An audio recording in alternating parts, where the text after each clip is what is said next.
أعوذ بالله من الشيطان الرجيم بسم الله الرحمن الرحيم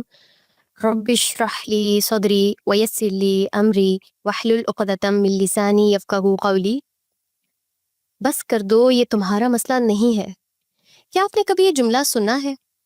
کیا دوسروں کے معاملات میں جھانکنا، مداخلت کرنا، ان سے ذاتی سوالات کرنا، جیسے کہ شادی کیوں نہیں ہو رہی تمہاری؟ اور تمہاری طلاق کیوں ہو گئی؟ بچے کیوں نہیں ہوئے ابھی تک؟ کوئی بیماری ہے؟ کوئی چیک اپ کروایا تم نے؟ میں تمہیں کوئی بتاتی ہوں جگہ، وہاں جا کے چیک اپ کراؤ۔ او بیٹی کا بتایا ڈاکٹر نے، چلو کوئی نہیں، اگلی دفعہ اللہ تمہیں بیٹے سے نوازے۔ ایک عورت ہوتے ہوئے آپ کیسے ایسے سوالات کر سکتی ہیں؟ آپ بھی تو ایک بیٹی ہیں۔ اور دوسروں کی خوشیوں میں جو ان کی خوشیوں کے رنگ ہیں ان میں بھنگ ڈالنا، یہ بات سمجھ نہیں آتی آخر ایسا کیوں کیا جاتا ہے؟ پھر جی گھر کا کرایہ کتنا ہے؟ آپ فلاں جگہ جاب کرتی ہیں نا، آپ کی تنخواہ کتنی ہے؟ اگر اس پہ جواب نہ دیا جائے تو اس کو تو بہت ہی بڑی بد اخلاقی سمجھا جاتا ہے۔ پھر گھر یا ورک پلیسز پہ دوسروں کی لائف پہ غیر ضروری تبصرے، فلانی وہ جو اس کونے میں بیٹھتی ہے نا، وہ تو بڑی خوش نظر آ رہی ہے آج کل، لگتا ہے اس کا کوئی چکر چل رہا ہے۔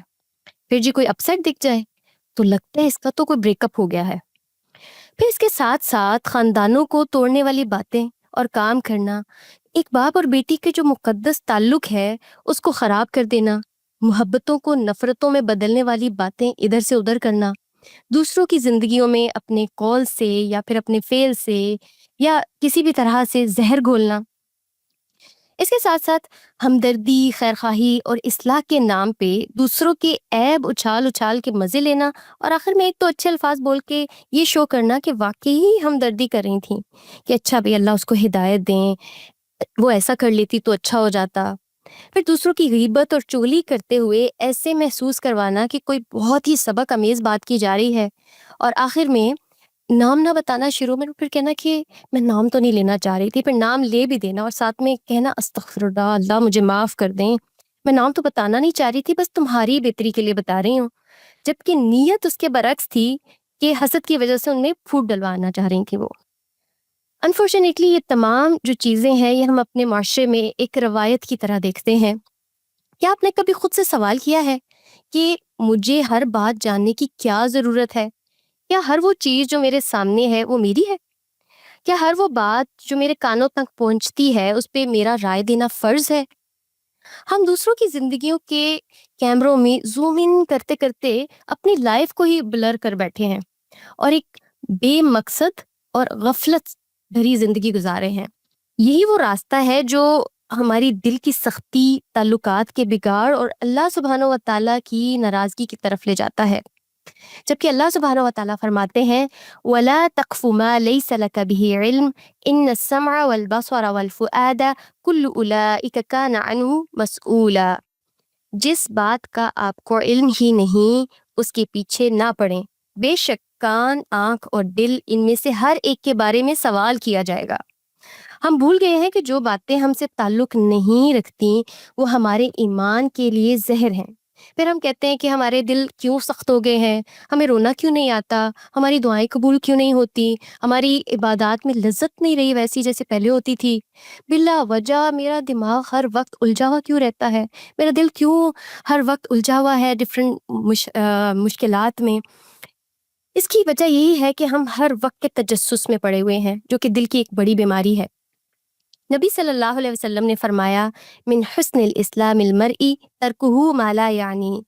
کسی شخص کے اسلام کی خوبصورتی یہ ہے کہ وہ ان باتوں کو چھوڑ دے جس سے اس کا تعلق نہیں۔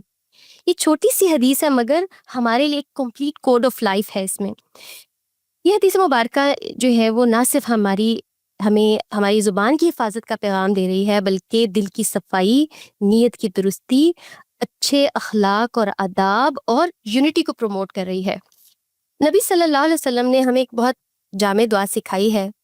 اللہم انی اعوذ بک من جار السوء ومن زوج تشیبنی قبل المشیب ومن ولد یکون علی ربا ومن مال یکون علی عذابا ومن خلیل ماکر عینہ ترانی وقلبہ یرعانی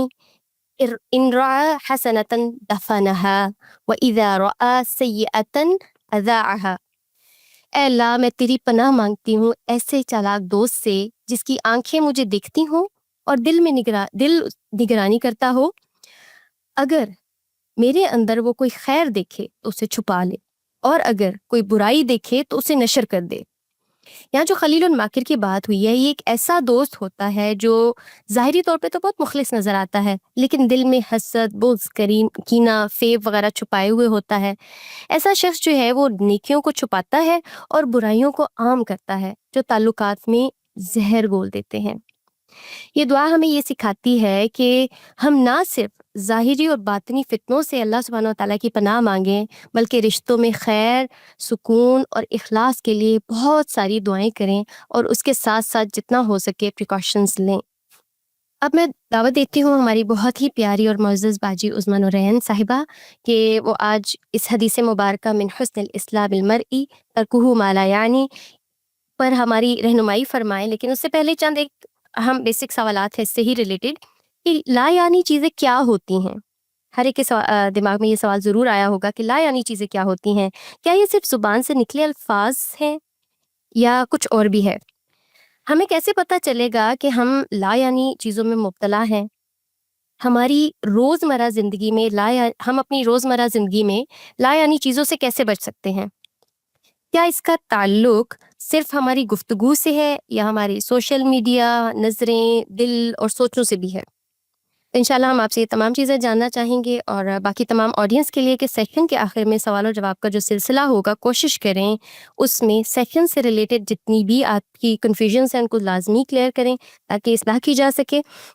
اور اس کے ساتھ ساتھ کوشش کریں کہ اپنے سوالات کو پہلے سے لکھ لیں مختصر اور جامع، اور سوال پوچھتے ہوئے صرف ایک سوال ایٹ اے ٹائم پوچھیں اور ہر سوال کے سٹارٹ میں سلام کرنا ضروری نہیں ہوتا اور وقت بچائیں تاکہ زیادہ سے زیادہ سوالات لیے جا سکیں. اب میں عظمیٰ باجی سے گزارش کرتی ہوں کہ وہ اپنی ٹاک کا آغاز کریں. جی عظمیٰ باجی. جزاک اللہ خیر جزا سمینہ. آپ نے آج اس موضوع پہ بات کی،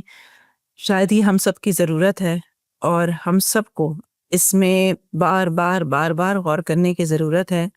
اور اللہ سبحانہ تعالیٰ ہمیں سکھا دے، سمجھا دے اور ہماری زندگیوں کو سنوار دے. کیونکہ جب وہ ہمیں کسی بات کو کرنے یا سمجھنے کا موقع دیتا ہے تو ایک طرح سے ہماری ہی خیر ہوتی ہے کہ ہم شاید اس وقت کسی ایسی مشکل میں ہیں جس سے نکلنے کی ضرورت ہے. تو کوئی خاص طبقہ نہیں، چاہے کوئی بوڑھا ہو، چاہے جوان ہو، بچہ ہو، ہر انسان کی زندگی کا یہی مسئلہ ہے کہ وہ لا یعنی سے کیسے بچ سکے. نحمدہ ونصلی علی رسولہ الکریم، اما بعد فاعوذ باللہ من الشیطان الرجیم، بسم اللہ الرحمن الرحیم. رب اشرح لی صدری ویسر لی امری واحلل عقدۃ من لسانی یفقہوا قولی ربی زدنی علما. آج کا موضوع ایک حدیث پر مبنی ہے کہ جس میں ابو ہریرہ رضی اللہ عنہ سے روایت ہے کہ رسول اللہ صلی اللہ علیہ وسلم نے فرمایا، آدمی کے اسلام کی خوبی میں سے اس کا اس چیز کو چھوڑ دینا ہے جس کا اس سے کوئی مقصد حاصل کرنا نہ ہو، یعنی جس کا لا یعنی ہونا ثابت ہو اسے چھوڑ دیا جائے. یہ اسلام کو حسین بنانے کا ذریعہ ہے. ہم میں سے میجورٹی وہ ہے جو بائی چانس کسی اسلامی گھرانے میں پیدا ہو گئی. ہم نے اسلام کو تلاش کرنے کے لیے کوئی کوشش نہیں کی یا اسلام کے احکامات پر عمل کرتے ہوئے بچپن سے اپنے گھر والوں کو دیکھا، ہمیں سکھایا گیا تو گویا ہمیں لگا کہ ہم جیسی بھی زندگی گزارتے ہیں یہی اسلام ہے. اسلام کے ساتھ کون سی ایسی چیزیں وابستہ ہیں جو اس کو حسن اسلام میں داخل کرتی ہیں؟ یعنی ہر چیز کا ایک حسن ہوتا ہے، ہر چیز کے کچھ ایسے اطوار ہیں، کچھ ایسے کام ہیں جو اس کو احسن درجے میں لے جاتے ہیں. کچھ ایسے کام ہیں جو ایک اچھے بھی کام کو عیب دار کر دیتے ہیں، نقص اس میں آ جاتا ہے، ناقص کر دیتے ہیں. تو وہ یہی وہ بات ہے جو انسان سے مقصود ہے کہ وما خلقت الجن والانس الا لیعبدون. میں نے انسان کو اور جنوں کو صرف اس لیے پیدا کیا ہے کہ وہ میری عبادت کریں. اب عبادت اگر صرف کی جائے تو اس کے لیے یہ جاننا ضروری ہے کہ میرے اوپر کیا فرائض ہیں، کون سی چیزیں سنت ہیں،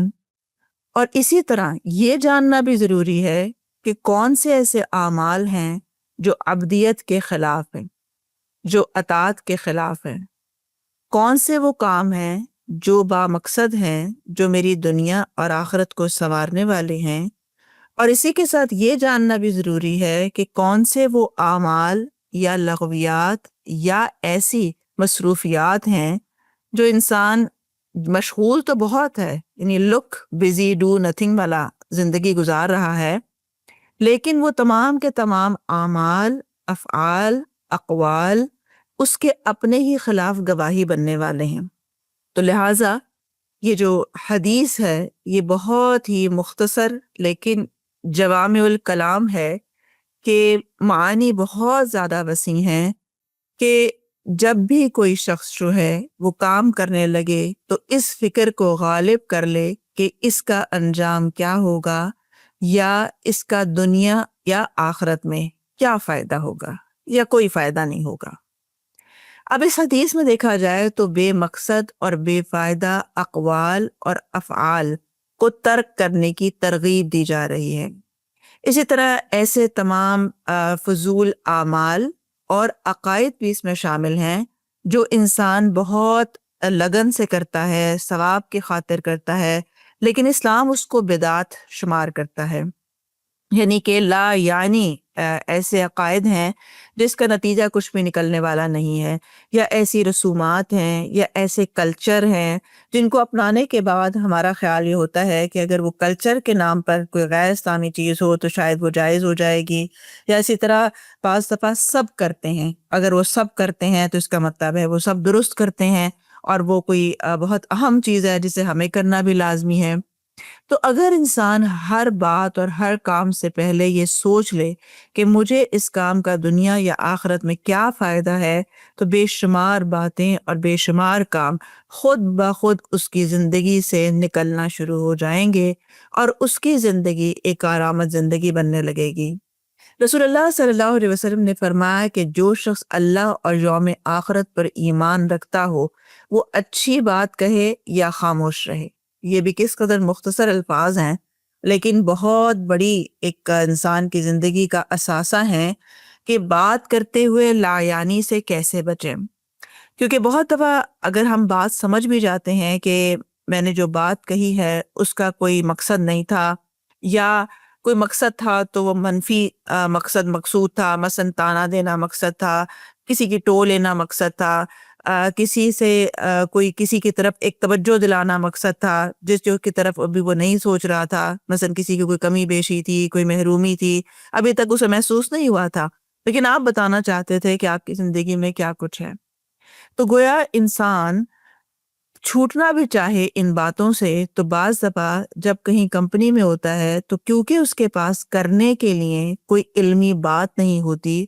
کرنے کے لیے کوئی فیض دینے والی بات نہیں ہوتی، لہٰذا وہ ان لغویات میں بآسانی مشغول ہو جاتا ہے،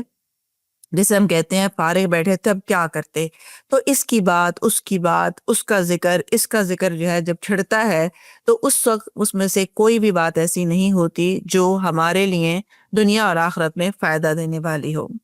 لہٰذا یہ جو بات کہی جا رہی ہے کہ جو یوم آخرت پر یقین رکھتا ہے، اللہ پر یقین رکھتا ہے، اسے چاہیے کہ وہ بات کرے تو وہ بات کرے جو آخرت میں یا دنیا میں کسی کو فائدہ دے رہی ہے، یا تو نہیں دے رہی تو پھر خاموشی اختیار کی جائے۔ اب اس صورت میں ہمیں ضروری ہے کہ ہم علم حاصل کریں تاکہ ہم اچھی بات کہہ سکیں۔ ہم اللہ سبحانہ و تعالیٰ کی رضا جاننے کے لیے قرآن مجید کو دیکھیں کہ اللہ سبحانہ و تعالیٰ کی کون سی ایسی باتیں ہیں کہ جو ہمیں آگے پہنچانے کی ضرورت ہے، عمل کرنے کی ضرورت ہے۔ اسی طرح آخرت کے کون سے ایسے معاملات ہیں جو مجھے جاننے کی ضرورت ہے تاکہ آخرت کا خوف، اللہ کا خوف مجھے اس چیز کی طرف راغب کر دے کہ میں لا یعنی سے بچ سکوں اور کسی خیر کی بات کی طرف آ سکوں۔ تو اس سے یہ پتہ چلا کہ اس کے لیے علم حاصل کرنا ضروری ہے۔ اب علم حاصل کرنے کا مطلب ہرگز یہ نہیں ہوتا کہ ہر انسان کہیں نہ کہیں جا کے داخلہ لے گا، یا وہ جا کے کہیں نہ کہیں اس طرح سے اپنے آپ کو مصروفیت میں سے وقت نکالے گا۔ اس کا مطلب یہ ہے کہ جس وقت آپ صبح کے وقت قرآن کی تلاوت بھی کیجئے تو اس طرح سے کیجئے کہ میں اپنا ایمان بڑھانے کے لیے یا اللہ کی رضا جاننے کے لیے یا بہترین بات کو، بہترین کلام کو جاننے کے لیے یہ بات اس وقت پڑھ رہی ہوں، تاکہ اللہ تعالیٰ مجھے اس پر عمل کی توفیق دے اور میں اسے یاد رکھ کے کسی اور تک بھی پہنچا سکوں۔ جب انسان شعوری طور پر کوئی علم حاصل کرتا ہے، چاہے وہ قرآن مجید کے ساتھ چند آیتوں کی تلاوت ہو، کوئی حدیث نظر سے گزر جائے،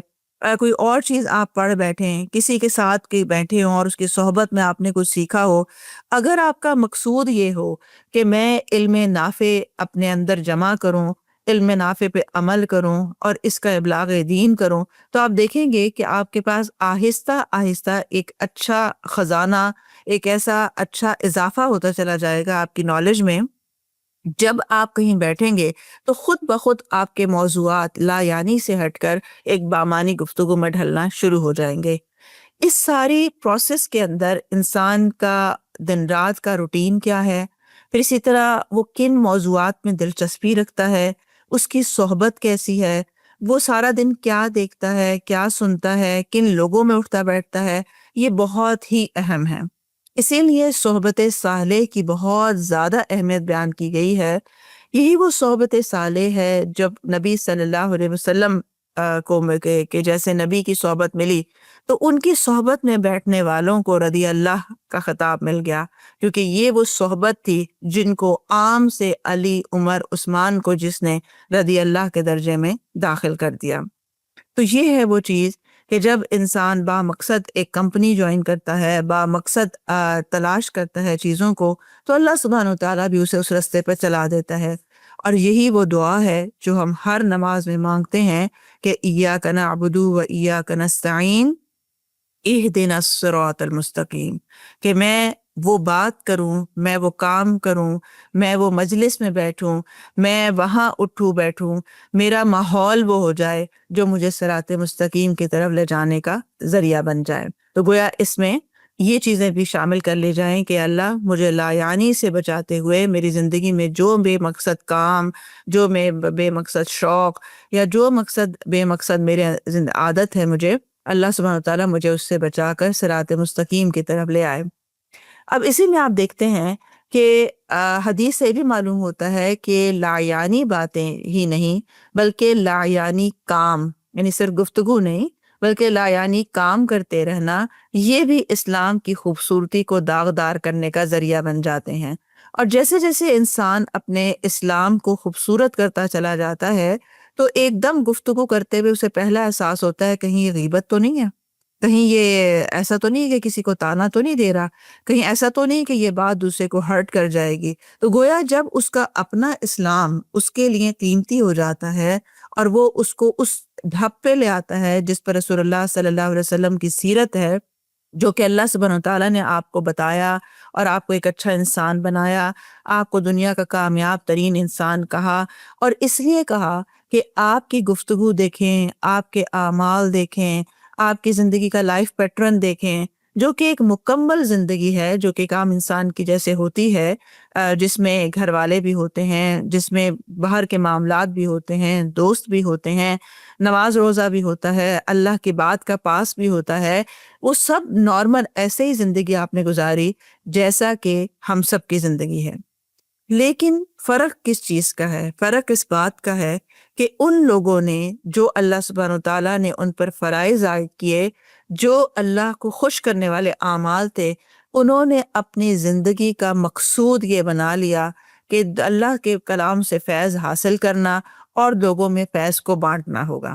تو گویا ان کی تمام گفتگو جو تھی، تمام جو اعمال تھے، وہ سراسر خیر بنتے چلے گئے، اور جو خیر تھے وہ آگے جب پھیلتی چلی گئی، جس کی وجہ سے آج اسلام ہم تک پہنچا ہے۔ اگر انہوں نے بھی ہماری جیسی زندگی گزاری ہوتی تو کیا خدمت کر پاتے، کتنا اسلام پھیلا پاتے، کتنا کفار پہ روب قائم ہوتا، کتنا وہ جنگیں لڑ پاتے، کیا ان میں ہمتیں ہوتی، کیا ان کے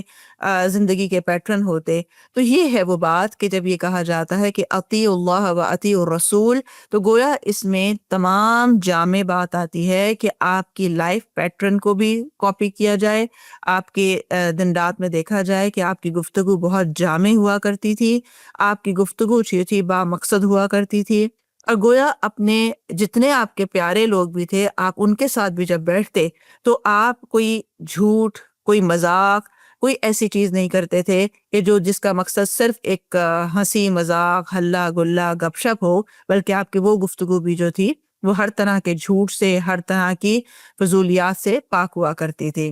پھر اسی طرح آپ گفتگو میں مشغول ہوتے اپنے گھر والوں کے ساتھ، لیکن جب اذان کی آواز آتی تو آپ فوراً ایسے بیگانہ ہو جاتے تھے جیسے کوئی تعلق ہی نہیں۔ تو گویا یہ ہے کہ جب جس کام کا وقت آئے، جب جو موقع آئے، اپنے آپ کو اس کے اندر ڈسپلن کرنا انسان کو یہ بھی لایانی سے بچاتا ہے، کیونکہ جب نماز کا وقت آ گیا، اس وقت اگر کوئی بیٹھ کر کرکٹ دیکھتا ہے یا کوئی ڈرامہ دیکھتا ہے تو وہ یقیناً ایک فرض کو جب چھوڑے گا تو خود بخود وہ لایانی کی طرف مشغول ہو جائے گا۔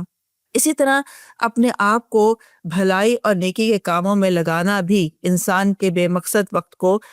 ختم کرنے کا ذریعہ بن جاتا ہے، کیونکہ جب وقت کسی بہتر کام میں لگتا ہے، یہی وجہ ہوتی ہے کہ شیطان ہمیں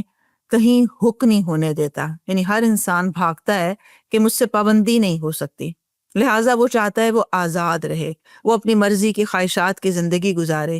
جبکہ ہم دیکھتے ہیں کہ سورہ العصر میں واضح طور پر یہ بات بتا دی گئی ہے کہ والعصر ان الانسان لفی خسر، تمام انسانیت، کوئی بھی کسی بھی مسلک سے ہو، کسی بھی زمانے کا رہنے والا ہو، تمام انسان خسارے میں ہے سوائے ان کے جنہوں نے 4 کام کیے۔ اگر اس کا خلاصہ کیا جائے تو جنہوں نے ایک تو اصلاح نفس کا بیڑا اٹھایا، اپنی ذات کی اصلاح کی، اور دوسری اصلاح غیر کی، اور دوسروں کی اصلاح کا کام کیا۔ تو یہ 2 لوگ ایسے ہیں کہ یہ 2 مقاصد زندگی کے ایسے ہیں جو انسان کو خسارے سے بچانے کا ذریعہ بن جاتے ہیں، کیونکہ جب انسان اپنے نفس کی اصلاح میں لگ جاتا ہے تو پھر وہ قرآن پڑھتا ہے، تفاسیر سنتا ہے، صحبت صالحین اختیار کرتا ہے، پھر وہ اپنے وقت کو ضائع نہیں کرتا، بلکہ ہر وقت ایک کوشش ہوتی ہے کہ چلو اس وقت میں اللہ کا ذکر کر لوں، اب میں نماز پڑھ لوں، ہر تھوڑی دیر کے بعد تو نماز کا وقت نکالنا پڑتا ہے۔ پھر اسی طرح اگر کوئی شخص قرآن کو سمجھنا چاہتا ہے تو اس کے لیے وہاں وقت لگانا پڑتا ہے۔ تو اس لیے یہ دیکھا جائے کہ ہم اگر کہیں پر ہمیں ایسا موقع ملے کہ ہم اپنے آپ کو کہیں بہتر کام میں لگا سکیں تو ضرور وہاں پہ لگا دیا جائے، ورنہ اگر آپ کوئی با مقصد کام نہیں کریں گے تو ضرور کسی بے مقصد میں انگیج ہو جائیں گے۔ اسی لیے ایک واضح ٹپ دے دی گئی کہ ان الذین آمنوا وعملوا الصالحات وتواصوا بالحق وتواصوا بالصبر، کہ یہ ہیں وہ 4 ٹپس کہ اگر کوئی اپنے لایانی زندگی سے بچنا چاہتا ہے تو اسے چاہیے کہ اپنے ایمان کو بڑھانے پر کام کرے، پھر اسی طرح نیک اعمال میں دوڑ لگائے، نیک اعمال کو بڑھائے، نہ کہ یہ کہ اپنے کیے ہوئے اعمال کو بھی ضائع کر دے، غیبت کر کے،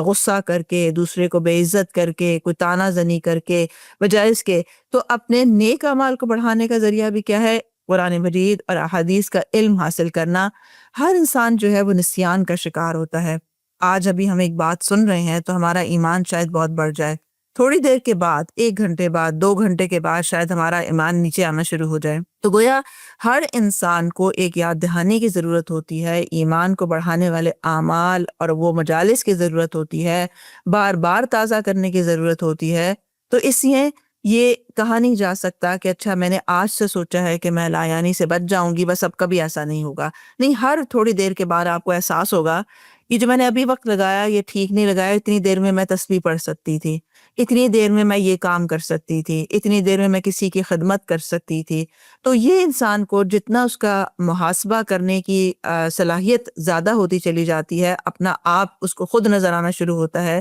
تو اللہ سبحانہ وتعالیٰ اس کے اندر ایک میزان پیدا کر دیتے ہیں جو اسے خود پہ خود بتاتی ہے کہ وہ کہاں غلط تھا۔ اور جب یہی نور اندر سے چھن جاتا ہے، انسان کے اندر سے یہ میزان نہیں رہتا، تو وہ اس وقت ہوتا ہے جب انسان گناہوں کی کثرت کرنے لگتا ہے، حتیٰ کہ ایمان کم ہوتے ہوتے ہوتے اتنا ایمان نکل جاتا ہے دل سے کہ اس کے لیے برائی اور اچھائی کا فرق کرنا مشکل ہو جاتا ہے۔ اگر اسے کوئی سمجھائے بھی تو اسے سمجھ میں نہیں آتا کہ اس میں حرج کیا ہے، یعنی آپ ساری دنیا بھی مل کے سمجھا لے تو اس سے کیونکہ اس کے اندر جو اندھیرا ہے گناہوں کا یا غفلت کا، وہ اسے اس طرف آنے نہیں دیتا۔ اسی طرح جب بے مقصد باتیں اور بے مقصد کام اور بے مقصد نظریات کو ترک کیا جائے تو ظاہر ہے کہ وہ اقوال، عقائد اور اعمال بدرجہ اولا ترک ہو جائیں گے، جو حرام کہے گئے، جو مکروہ کہے گئے، جو مشتبہ کہے گئے، جس کے بارے میں انسان کہتا ہے اس میں کیا حرج ہے، یعنی خود بخود وہ جو ایک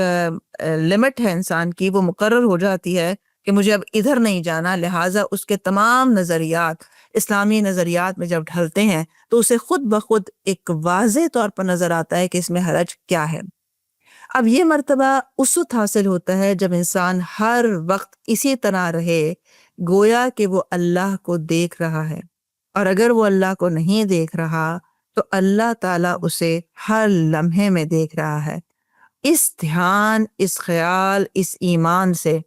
انسان میں اللہ کی حیا پیدا ہوتی ہے،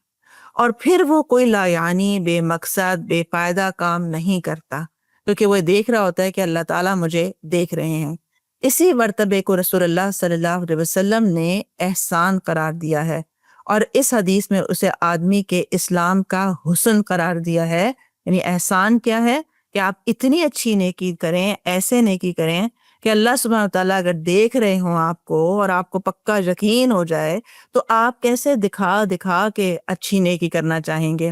یہ بالکل ایسے ہی ہے جیسے اگر آپ کوئی کام کر رہے ہوں اور کوئی دوسرا دیکھ لے تو آپ ذرا لاشعوری طور پر بننا سنورنا کی کوشش کرتے ہیں،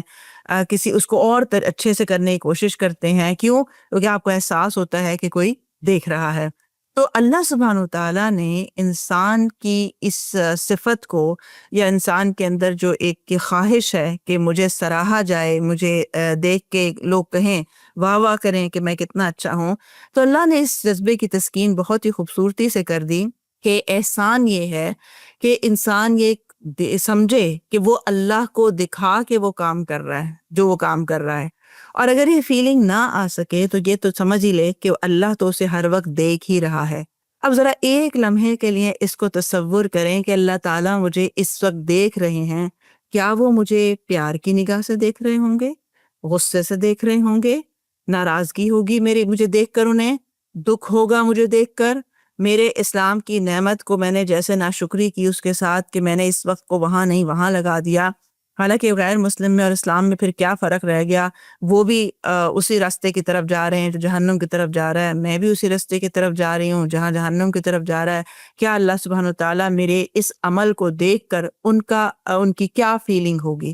اگر یہ انسان تصور کر لے کہ اس وقت اللہ تعالیٰ میں دیکھ رہے ہیں تو آپ دیکھیں کہ خود بخود انسان کا دل جو ہے وہ اپنی حیا کو محسوس کرنے لگے گا،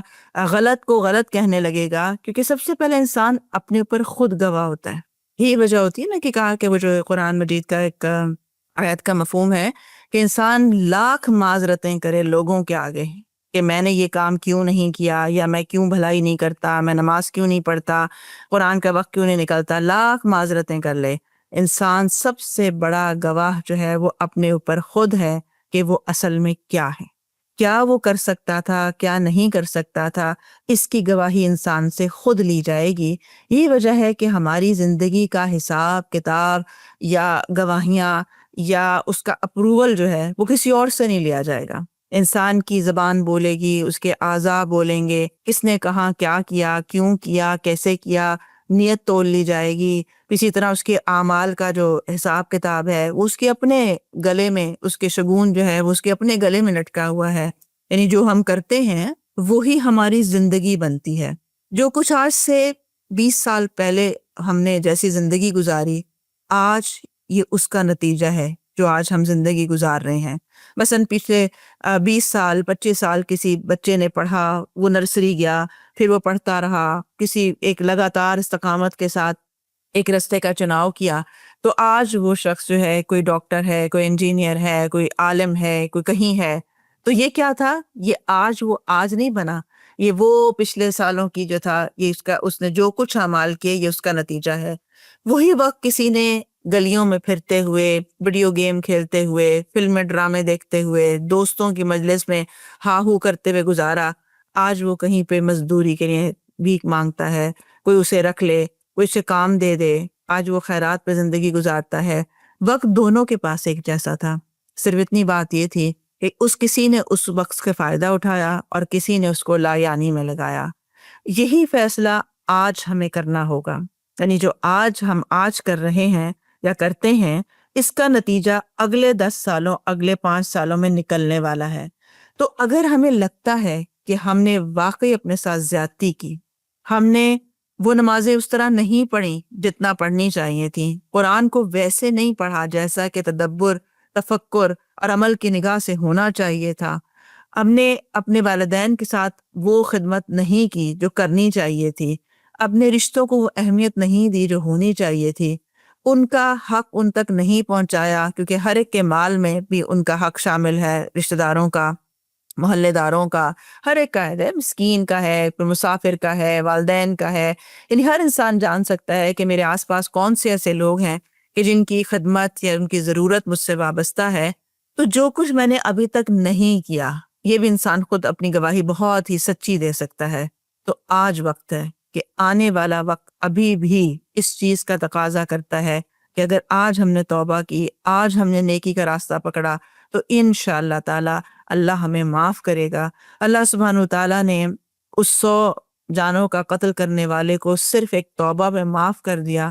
اپنی زندگی کی اصلاح پہ معاف کر دیا. تو اللہ سے امید رکھنی چاہیے کہ اللہ ہم نے جو زندگی آج تک گزاری، اللہ یعنی ہر لمحے میں ہو جاتا ہے. یعنی بات کرتے کرتے آپ کی زبان سلپ ہوتی ہے اور آپ کسی اور لا یعنی کی طرف چل پڑتے ہیں بات کرتے کرتے. اسی طرح نماز اچھی بھلی پڑھ رہے ہوتے ہیں، لیکن شیطان ایسا بہکاتا ہے کہ نماز کا سلام پھیرا اور بس پھر دوڑے، بجائے اس کے کہ اذکار کرتے، دعائیں کرتے اور کسی بامقصد اپنے وقت کو استعمال کرتے. تو اس لیے اللہ تعالیٰ سے دعا کرنی چاہیے کہ اللہ ہی ہمیں بچا سکتا ہے ہر طرح کے خرابی سے، شر سے، اپنے نفسوں کے دھوکے سے، کیونکہ اس میں نفس کی تربیت بہت اہم ہے.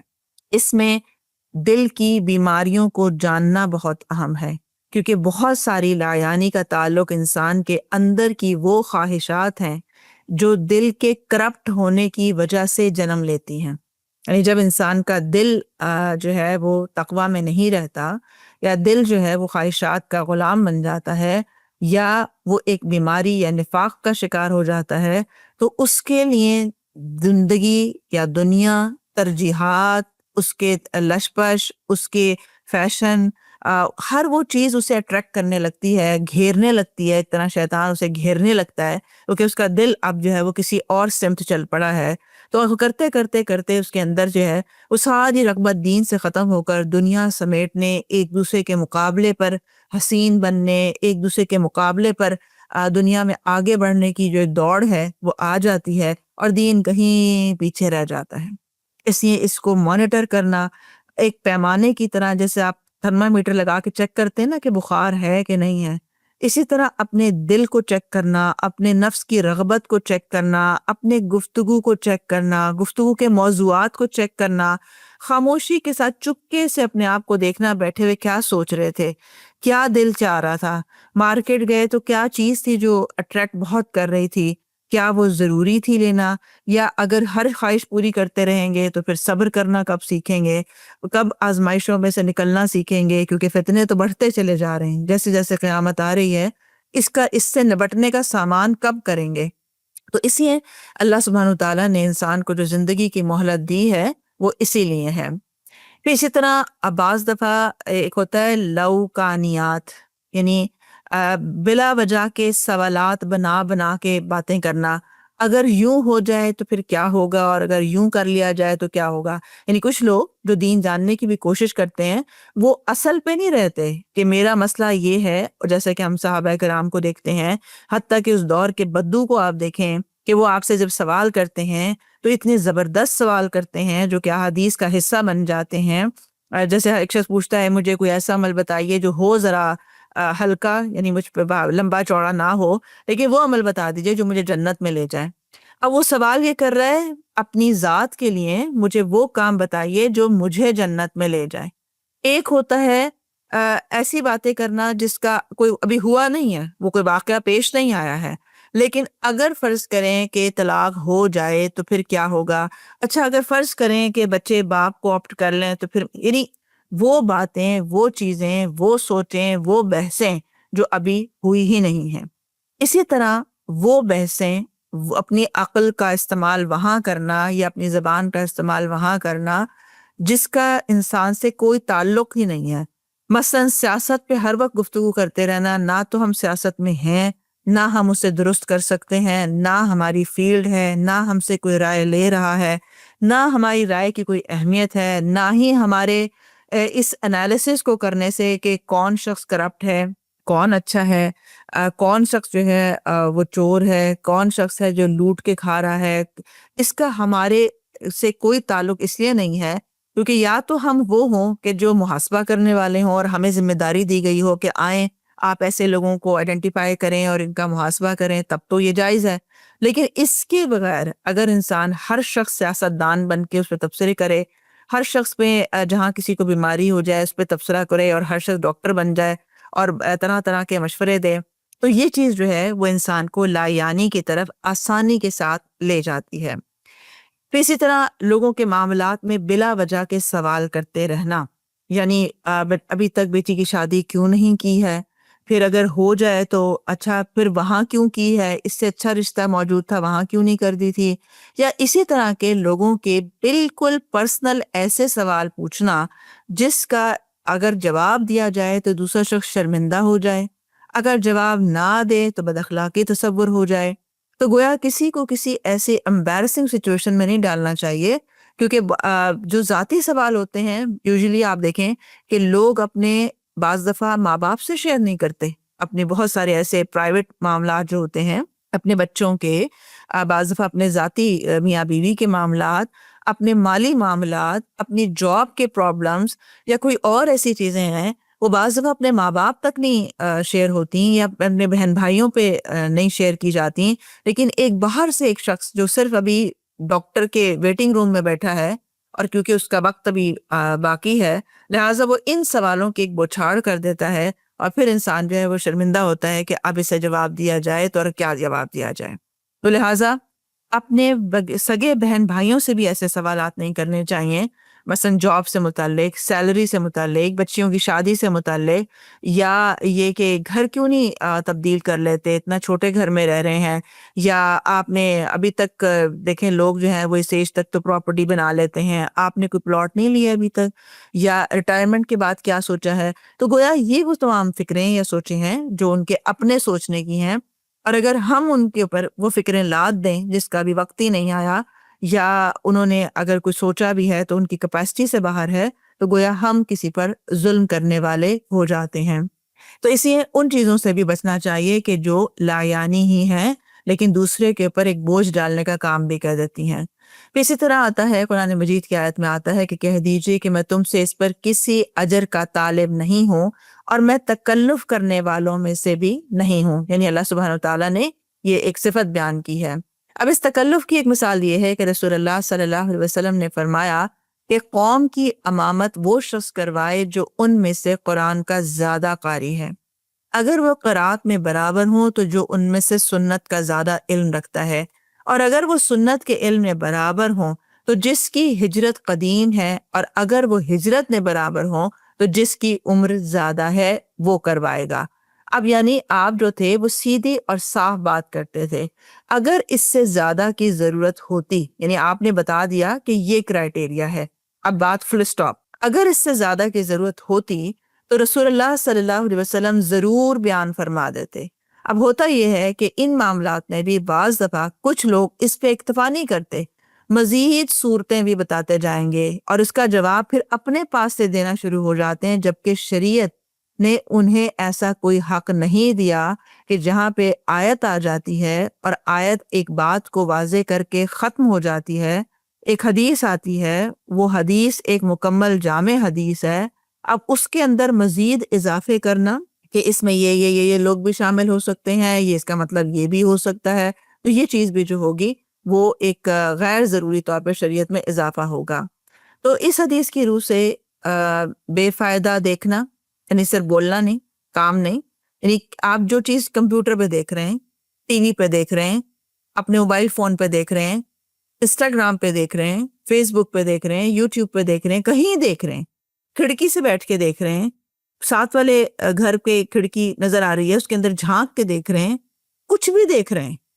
کیا وہ فائدہ مند ہے؟ یعنی یا تو دنیا میں آپ کو فائدہ دے گا یا اس کا نتیجہ آخرت میں اچھا نکلنے والا ہے. تو اس لیے بے فائدہ دیکھنا جو ہے نا وہ آج سب سے زیادہ بڑھ گیا ہے. شاید اب زبانیں بند ہو گئی ہیں، جب ہاتھ میں موبائل ہوتے ہیں اور سوشل میڈیا کھلا ہوا ہوتا ہے تو انسان شاید زبان سے اتنا نہیں بولتا جتنا کہ وہ دیکھنے میں مشغول ہوتا ہے. تو دیکھنا بھی انسان کے بہت سارے وقت کو کھا جاتا ہے، ایمان کو کھا جاتا ہے، انسان کی آخرت کا خسارہ کر دیتا ہے کہ وہ اتنی دیر سے بیٹھا، 2 گھنٹے گزر گئے اور ریل پہ ریل جو کہ لغویات سے بھرپور ہے، جس کا کوئی فائدہ نہیں اٹھانا ہے، تو لمبے لمبے چیزیں دیکھ رہے ہیں لیکن اس کا کوئی فائدہ نہیں. لہٰذا اس حدیث کی روح سے بے فائدہ دیکھنا لا یعنی سننا، یعنی اگر آپ سن رہے ہیں کیوں سن رہے ہیں، کسی کی بات سن رہے ہیں کیوں سن رہے ہیں، کسی کی مجلس میں بیٹھے ہوئے ہیں، گھنٹوں بیٹھے ہوئے ہیں، اٹھ کے نہیں دے رہے، اپنے کام پہ نہیں جا رہے کیونکہ بڑا مزہ آ رہا ہے. کیا مزہ آ رہا ہے؟ غیبت سننے میں مزہ آ رہا ہے، بڑا مزہ آ رہا ہے، اس کی بات ہو رہی ہے، اس کی بات ہو رہی ہے. اسی طرح ڈرامے، فلمیں، گانے سن رہے ہیں، کر رہے ہیں، وہ تمام وہ چیزیں کرنا. اسی طرح لا یعنی یا فضول یا بے فائدہ کوئی بھی چیز پڑھنا، لمبے لمبے جو ہیں وہ کالمز پڑھے جا رہے ہیں، ناول پڑھے جا رہے ہیں. ناول کو پڑھنا آپ سوچیں کتنا لمبا موٹا ناول ہوتا ہے، لیکن لوگ ہیں کہ ایسی آنکھیں لگا کے راتیں جاگ جاگ کے اس کو پڑھتے ہیں. ہو گیا، پڑھ لیا، پورا ہو گیا. اس کا نتیجہ کیا نکلا؟ کیا آخرت میں کام آئے گا یا دنیا میں اس سے آپ نے کچھ سیکھا؟ تو آخر میں نتیجہ کیا ہوتا ہے؟ کچھ بھی نہیں. اس کا نہ پڑھنے کا فائدہ نہ سننے کا فائدہ، کچھ بھی نہیں ہوتا. تو یہ بھی دیکھنے کی ضرورت ہے کہ جو بے فائدہ انسان کا وقت گیا کس چیز کو پڑھنے میں، بعض دفعہ وہ ایمان کھونے کا ذریعہ بن جاتا ہے. بعض دفعہ ہوتا ہے نا ینگ ایج میں والدین جو ہوتے ہیں وہ بچے اور بچیوں کو ایسے ناول چیزیں نہیں پڑھنے دیتے کہ جس سے شہوت بڑھ جاتی ہو، یا وہ غلط راستے کی طرف چلے جائیں، یا ان کا ذہن بھٹک جائے، یا کہ وہ غلط قدم اٹھا لیں. تو یہ سب چیزیں بھی انسان کے ایمان کو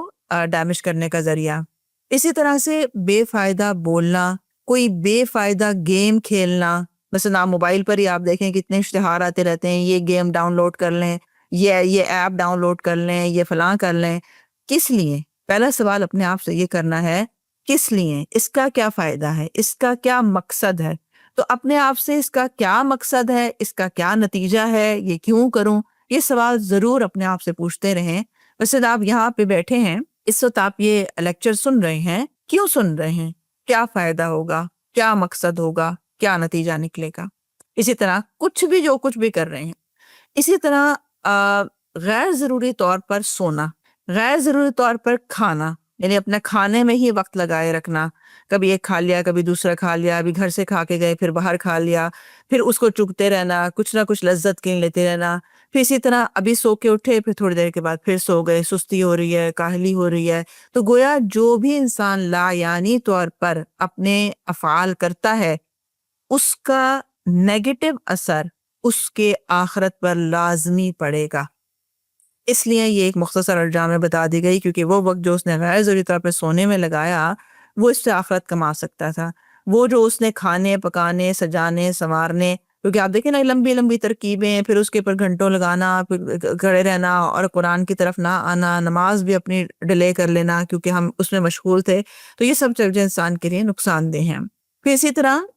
اور یعنی دوسرے تمام وہ کام جو کہ لا یعنی ہیں، بے فائدہ ہیں، یعنی ان کے علاوہ بھی، تو وہ اسلام کے حسن کو داغدار کرنے کا ذریعہ ہیں. یعنی ایک مسلمان حسین زندگی گزار سکتا ہے، دنیا کی بھی اور آخرت میں تو خیر ہے ہی اس کی حسین زندگی. اگر اس نے اس حسن کو چھوڑ دیا تو گویا اس نے اپنی آخرت کے حسن کو چھوڑ دیا. اسی طرح افسانے ہیں، اخبارات کا، کچھ لوگ اخبارات کے بڑے وہ ہوتے ہیں کہ مستقل اخبار پڑھے ہی جاتے ہیں، کوئی نہ اشتہار چھوڑیں نہ کوئی اور بات چھوڑیں، مستقل اخبار پڑھنا، اور صرف خود پڑھتے ہی نہیں رہتے. یہ جیسے کچھ لوگ ٹی وی میں ہر وقت خبریں دیکھتے رہتے ہیں، نیٹ پہ خبریں دیکھتے ہیں، صرف پڑھتے نہیں بلکہ اس کی جو نیگیٹیوٹی ہے وہ بھی دوسروں میں پھیلاتے رہتے ہیں. اب یہ ہو گیا، لوگوں میں سنسنی پھیلانا، لوگوں کے اندر خوف پیدا کرنا. تو اسی طرح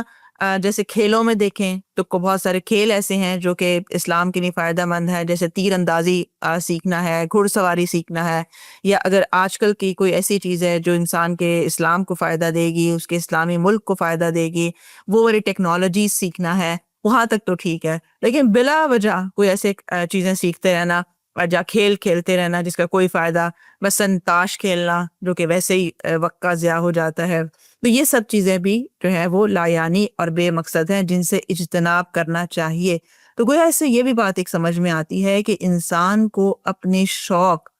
درست کرنے کی ضرورت ہے، کیونکہ انسان اصل میں شوق کے پیچھے جاتا ہے. یعنی جو چیز اس کی خواہش بن جاتی ہے وہ اس کی پیروی میں نکل پڑتا ہے. جب خواہشات ہی نیک ہو جائیں، میرا دل چاہتا ہے میں حافظ قرآن بنوں، پھر کیا کرے گا انسان؟ بار بار قرآن کی طرف جائے گا. کسی نے سوال کیا کہ اپنے قرآن کو، اپنے حفظ کو، کیونکہ ہر انسان کو کچھ نہ کچھ پورشن تو حفظ ہوتا ہی ہے جو وہ بھلا دیتا ہے اپنی غفلت کی وجہ سے، اور یہ سمجھتا ہے کہ شاید میرے پاس وقت نہیں ہے اس کو دہرانے کا.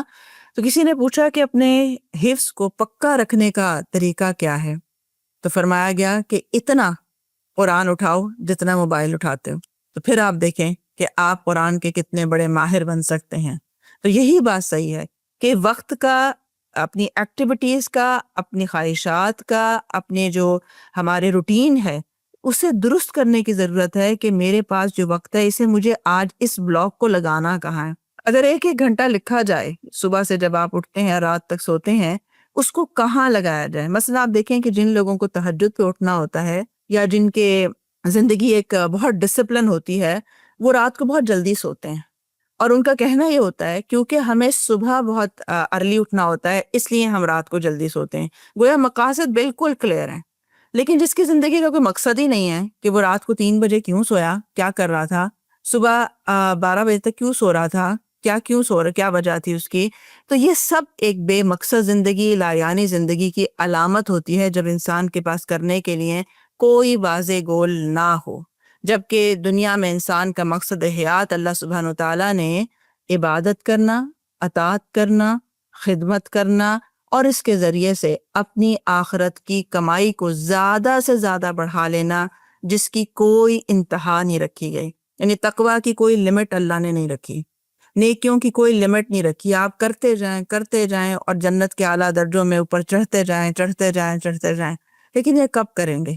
پوری 24 گھنٹوں کے اندر ہی ٹائم ہے، کیونکہ وقت ہمارے ہاتھ سے ریت کی طرح نکلتا چلا جا رہا ہے اور ہر لمحہ ہمارے لیے ایک جواب دہی بن رہا ہے. تو لہٰذا کہ ایک مومن جو ہے، جو کہ سچا مومن ہے، اس کے ایمان کا تقاضا ہے کہ وہ ہر بے مقصد اور بے فائدہ کام سر انجام ہی نہ دے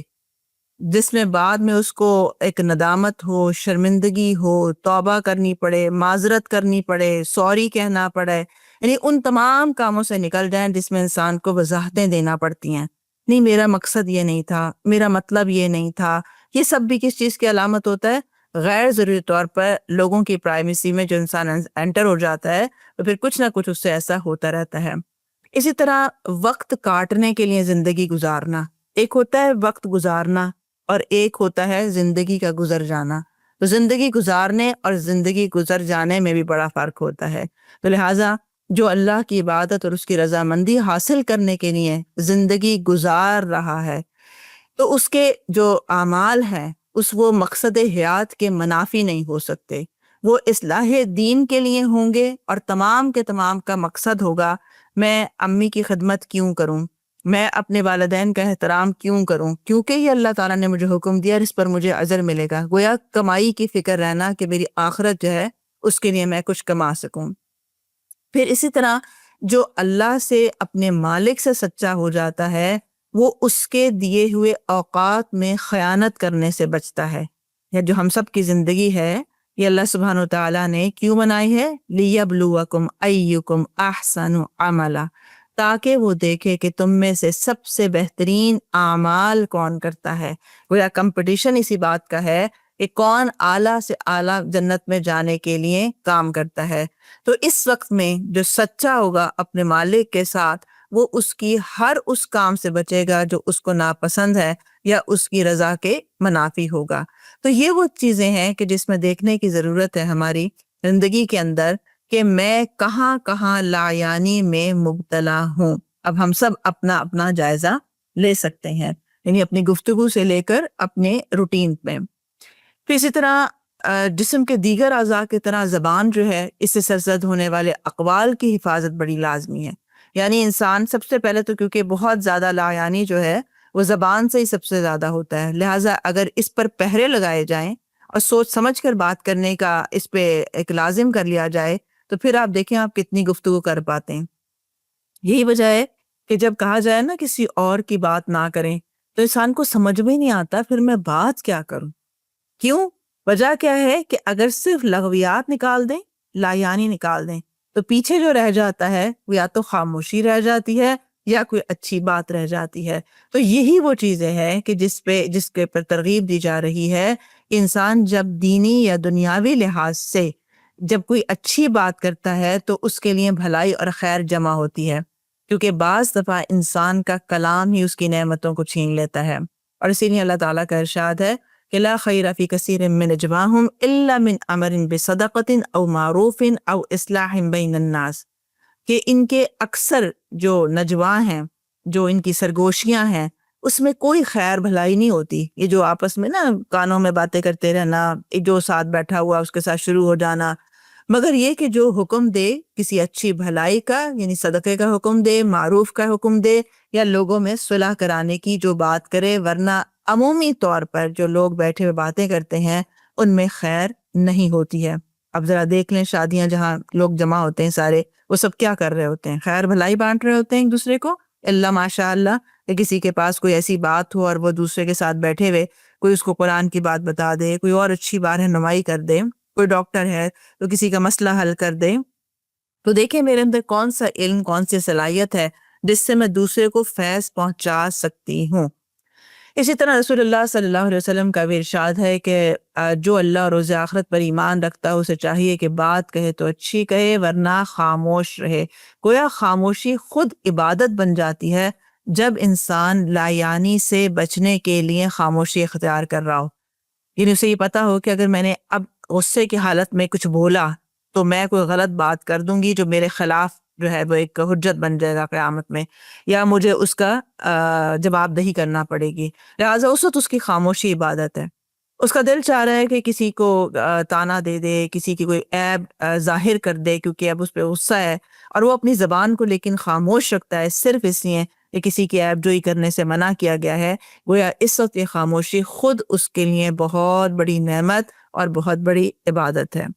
اسی طرح خاموش رہنے سے بہتر ہے کہ انسان اللہ کے ذکر میں اپنے آپ کو مشغول کر لے، کیونکہ ہمارے پر ڈفرینٹ جو کیفیات گزرتی ہیں، جیسے ڈپریشن ہو رہا ہوتا ہے، انگزائٹی ہو رہی ہوتی ہے، بعض دفعہ کوئی چیز مستقبل پریشان کر رہا ہوتا ہے، کسی کی بات دکھ دے دیتی ہے، بھلائے نہیں بھلائے جا رہا ہوتا، اس سب کا علاج آپ دیکھیں کہ اللہ سبحانہ وتعالیٰ نے رسول اللہ صلی اللہ علیہ وسلم کو قرآن مجید میں ساتھ ساتھ بتایا ہے۔ ہمیں معلوم ہے کہ ان کی باتیں آپ کو رنج دیتی ہیں، تو آپ کیا کریں؟ فَسَبِّحْ بِحَمْدِ رَبِّكَ، آپ اپنے رب کی حمد میں مشغول ہو جائیں۔ وَقُم مِّنَ السَّاجِدِينَ، آپ اپنی نماز پڑھیں، عبادت کریں، نفل پڑھیں، اور اپنے آپ کو ریلیز رکھیں، آپ اللہ سے اپنا تعلق اچھا کر لیں، خود بخود آپ کے اندر ایک اطمینان، سکون، تسکین آ جائے گی۔ کیونکہ انسان کو بہت ساری باتیں اس وقت بھی دکھ دیتی ہیں یا انسان کی زندگی کو جیرن کر دیتی ہے جب ایک بات کو ہم پکڑ لیتے ہیں اپنی زندگی میں، آپ کہتے ہیں میں تو بھلا ہی نہیں پاتی، بار بار میرا ذہن ادھر جاتا ہے، حالانکہ وہ بات کوئی خاص بات نہیں ہوتی، ایک لا یعنی سی بات تھی، کسی نے ایک سوال کر دیا آپ سے کہ آپ کی اولاد ابھی تک کیوں نہیں ہے، کسی نے ایک ویسے ہی ایک آپ کے دماغ میں ایک کیڑا ڈال دیا اور آپ ہیں اس چیز کو لے کے اپنی زندگی کو جیرن کیے ہوئے ہیں، تو اس کا علاج کیا ہے؟ اپنے آپ کو پازیٹیو کاموں کے اندر انوالو کرنا، با اعتماد رہنا۔ ہر انسان کو ہر چیز زندگی میں نہیں ملتی، بے شمار ایسے لوگ ہیں جن کے پاس اولاد ہے لیکن وہ وش کرتے ہیں کہ کاش یہ اولاد نہ ہی ہوتی تاکہ ہم ان غموں سے نجات پا جاتے۔ تو ہر چیز ہر ایک کے لیے فائدہ مند نہیں ہوتی، اللہ سبحانہ وتعالیٰ کے ہر فیصلے میں خیر ہے۔ اگر کسی کو اولاد ملی تو یہ اللہ سبحانہ تعالیٰ کا کرم احسان ہے، لیکن اسی کے ساتھ اس کے پر بہت بڑی آزمائش بھی اور اس کے پر جواب دہی بھی کڑی ہے۔ اگر کسی کو اولاد نہیں ملی تو یہ بھی اللہ کی بہت بڑی خیر ہے اس شخص کے ساتھ، کیونکہ اللہ کا فیصلہ جس کے ساتھ جو ہے وہ اچھا ہمیں لگتا ہے، برا لگتا ہے، ہماری خواہش کے مطابق ہے یا نہیں ہے، یہ یقین رکھیں، پکا یقین رکھیں کہ میرے حق میں اگر اللہ کا یہ فیصلہ ہے کہ میں ساری عمر کرائے کے گھر میں رہوں، میرا اپنا گھر نہ ہو، بالکل ٹھیک ہے، کیونکہ یہ اللہ کا فیصلہ ہے تو بالکل ٹھیک ہے۔ شادی میری لیٹ ہو، ابھی نہ ہو، بعد میں ہو، یا ہو ہی نہ، اگر یہ اللہ کا فیصلہ ہے، لازم ہے کہ اگر اللہ نے کیا تو بالکل خیر ہے میرے حق میں۔ تو گویا یہ چیز انسان کو بے اعتماد بناتی ہے، اور لوگوں کی باتیں، لوگوں کے سوال انسان کو ڈسٹرب نہیں کرتے، بلکہ ہر چیز کا آپ کے پاس ایک جواب ہوتا ہے، ایک جواز ہوتا ہے، کیونکہ آپ اللہ سے اس طرح وابستہ ہیں جس میں توکل بھی ہے، ایمان بھی ہے، شکر گزاری بھی ہے۔ پھر آپ نے اپنی زندگی کو، یا زندگی کی اس فرصت کو جو اللہ نے آپ کو اولاد نہ دے کر یا شادی نہ کر کے آپ کو عطا کی ہے، اس کو کسی ایسے کام میں اللہ نے لگانے کی توفیق دے دی جو آپ دوسروں سے بہتر کر رہے ہیں۔ تو اس لیے یہ جو تمام ٹپس قرآن میں آتی ہیں کہ اپنے آپ کو کسی بھلائی خیر میں رکھو، یہ آپ دیکھ سکتے ہیں واضح طور پر کہ نبی صلی اللہ علیہ وسلم کی اتنی جو ٹینس زندگی ہو سکتی تھی، لیکن اس کے باوجود وہ ویسی نہیں تھی، بلکہ آپ نے نہایت ہی کامیابی کے ساتھ، خاموشی کے ساتھ، پرسکون رہتے ہوئے اسلام کا پیغام لوگوں تک پہنچایا، اور لوگوں کی باتوں کا کوئی اثر نہیں لیا جو کہ لا یعنی تھیں، جو ایک اذیت کے لیے دی جا رہی تھیں۔ تو اس لیے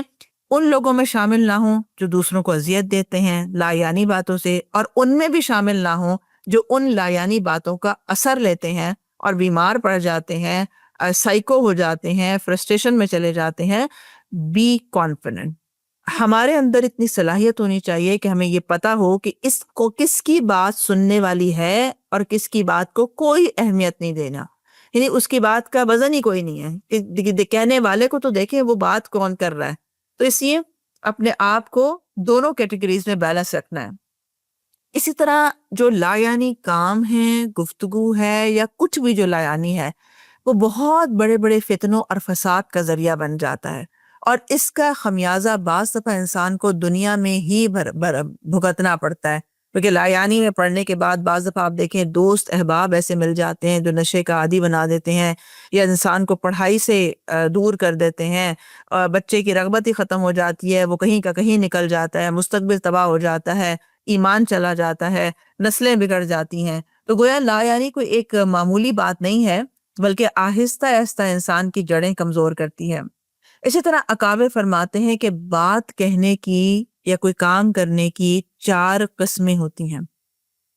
ایک قسم وہ ہے جس میں انسان کا سراسر نقصان ہے، یہ ڈیفینیٹ بات ہے۔ دوسری قسم وہ ہوتی ہے جس میں نفع بھی ہے اور نقصان بھی ہے۔ تیسری وہ قسم ہے جس میں نہ نفع ہو نہ نقصان ہو، بلکہ وہ فضولیات اور لغویات پر مبنی ہو۔ اور چوتھی وہ ہے جس میں سراسر نفع ہی نفع ہوگا۔ گویا گفتگو اور تمام کاموں میں 3/4 نہ کرنے کے قابل ہوتے ہیں، یعنی کہ وہ اگر آپ دیکھیں تو انسان کے بہت کم لائف کا حصہ یا بہت کم گفتگو کا حصہ ایسا ہوتا ہے جو سراسر نفع پر مبنی ہوتا ہے، ورنہ میجورٹی لائف کا جو 24 گھنٹے ہیں اس کا زیادہ پورشن انسان کا وہاں گزرتا ہے جہاں پر یا تو کوئی فائدہ ہوتا ہی نہیں ہے، یا نقصان ہوتا ہے، یا وہ فضولیات یا لغویات پر ہوتی ہیں۔ تو اس لیے یہ بات سمجھ لینی چاہیے کہ جس بات میں کوئی فائدہ نہ ہو تو ایسی بات بھی جو ہے وہ انسان کے لیے خسارہ ہے، نقصان ہے۔ یعنی انسان کہتا ہے نا نقصان میں نے کیا کیا ہے، تو کچھ نہ کر کے بھی ہم نے خسارہ کیا کیا کہ آخرت کی تول میں کچھ بھی نہیں آیا، یعنی زیرو گیا۔ آپ جیسے اگر آپ بزنس مین کی ٹرم کو دیکھیں تو بزنس مین نقصان یا گھاٹا اس کو نہیں کہتے کہ جب ان کا پیسہ ڈوب جائے، جب ان کے منافع میں تھوڑی سی بھی کمی آ جائے تو وہ اسے کہتے ہیں گھاٹا ہو گیا، خسارہ ہو گیا۔ جیسے ایک ہوٹل میں جو کام کرتے ہیں وہ بتا رہے تھے کہ ہمارے ہاں اگر 5 اسٹار ہوٹلس کی ساری بکنگ ہوئی ہوئی ہے، 2 کمرے جو ہیں وہ بک نہیں ہوئے، تو وہ کال کر لیا جاتا ہے کہ یہ کیوں نقصان ہوا، یہ آج کیوں بک نہیں ہو سکے، یہ خسارہ کیوں ہوا۔ یہ ہے مومن کے لیے خسارہ کہ جو انسان جس وقت سے جو فائدہ اٹھا سکتا تھا، اگر اس نے اس کو سونے میں گزارا، ہنسی مذاق میں گزارا، ایسے بیٹھے بیٹھے گزارا، تو اگر وہ کوئی بھی گناہ نہیں کاؤنٹ کرے اپنے آپ کا، تب بھی وہ خسارہ یہ تھا کہ وہ اس سے اپنی جنت کو آگے بڑھا سکتا تھا، درجے بلند کر سکتا تھا۔ اسی لیے جنت الفردوس میں سب سے اعلیٰ درجے میں جانے والے بھی حسرت میں ہوں گے، اور ان کی حسرت یہ ہوگی کہ وہ وقت جو انہوں نے فارغ گزارا تھا، حالانکہ وہ بڑی نیکیاں کر کے گئے ہیں، لیکن پھر بھی انہیں حسرت ہوگی کہ جو وقت ہم نے اللہ کے ذکر کے بغیر گزارا، کاش اس میں بھی ذکر کر لیا ہوتا۔ تو اس لیے اللہ کا ذکر کرنا خود انسان کو شیطان مردود اور اس کے اپنے نفس کی اکساہٹوں سے بچانے کا بہت بڑا ذریعہ ہے۔ تو اس لیے اپنے آپ کو جتنا ذکر میں رکھیں گے انشاءاللہ، اللہ کی بات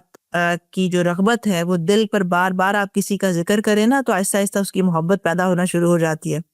کیونکہ جب آپ زیادہ ذکر کرنے لگتے ہیں نا کسی کا تو توجہ ایک دم اس طرف مبذول ہوتی ہے۔ تو اگر آپ اللہ کا ذکر زیادہ کرنے لگیں، آپ خود بخود دیکھیں گے کہ آپ کے دل کی توجہ اس طرف زیادہ ہونا شروع ہو جائے گی۔ مثلا آپ سے ذرا سے کوئی بات ہوئی تو اپنے دل میں خود ہی کہنا استغفر اللہ یا ربی، گویا آپ کے دل میں اللہ کی وہ عظمت آ گئی ایک دم سے کہ خود بخود اپنے آپ سے نکلا کہ اللہ میں نے آپ کے حق میں کمی کی، مجھے معاف کر دے۔ اسی طرح کوئی اور کام ہوا تو آپ کہیں گے اللہ اکبر کبیرہ، گویا خود بخود آپ کے دل نے گواہی دی کہ یہ میرا کمال نہیں ہے، یہ تو اس اکبر کا کمال ہے جو سب سے بڑا ہے اور اپنے بندے کی مدد پر قادر ہے۔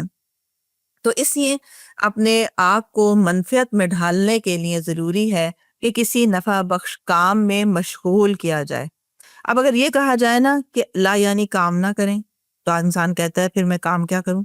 تو گویا بعض دفعہ کسی بہتر کام کو کر لینا دوسرے لا یعنی سے بچنے کا ذریعہ بن جاتا ہے، یعنی خود کو اچھے کاموں اچھی باتوں کے لیے تیار کرنا اور پھر اس کے لیے علم حاصل کرنا۔ تو اسی لیے اسلام کے اپنے حسن کو زیادہ بڑھانے کے لیے یا اپنے اسلام کو حسین کرنے کے لیے یہی وجہ ہے کہ آپ دیکھیں جب علماء جیسے لوگ ہوتے ہیں، صالحین ہوتے ہیں، مقربین ہوتے ہیں، جو اپنی زندگیاں وقف کرتے ہیں، محدثین ہوتے ہیں، جب ہم ایسے لوگوں کی مفسرین کی زندگیوں کو پڑھتے ہیں، صحابہ کی زندگیوں کو پڑھتے ہیں تو کیا حسن نظر آتا ہے،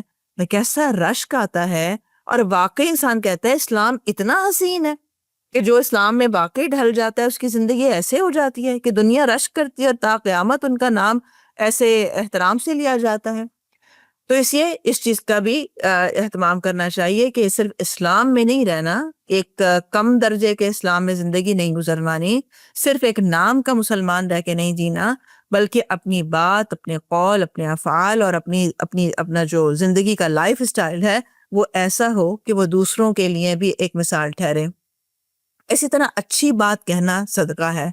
بات اچھی بھی ہو اور درست ہونے کے ساتھ ساتھ اس کا انداز، اس کا گفتگو میں نرمی ہونا، خوشگوار طریقے سے کرنا، اچھے اخلاق سے کرنا، یہ سب چیزیں بھی جو ہیں وہ اس کو حسین بنانے کا ذریعہ ہیں۔ پھر اسی طرح جب انسان نیکیوں میں زیادہ آگے بڑھ جاتا ہے تو اس کی مشغولیت گناہوں سے خود بخود پیچھے ہونے لگتی ہے، لہٰذا اللہ سبحانہ تعالیٰ سے دعا کرنی چاہیے کہ اے اللہ تو نے جو مجھے زندگی دی ہے اس کی حفاظت فرما اور مجھے لغو سے اور ہر اس کام سے محفوظ فرما جو تیرے لیے ناراضگی کا ذریعہ ہے، اور مجھے ہر اس کام کی توفیق عطا فرما جو کہ تجھے راضی کرنے والا ہے۔ اللہم وفقنا لما تحب و ترضى،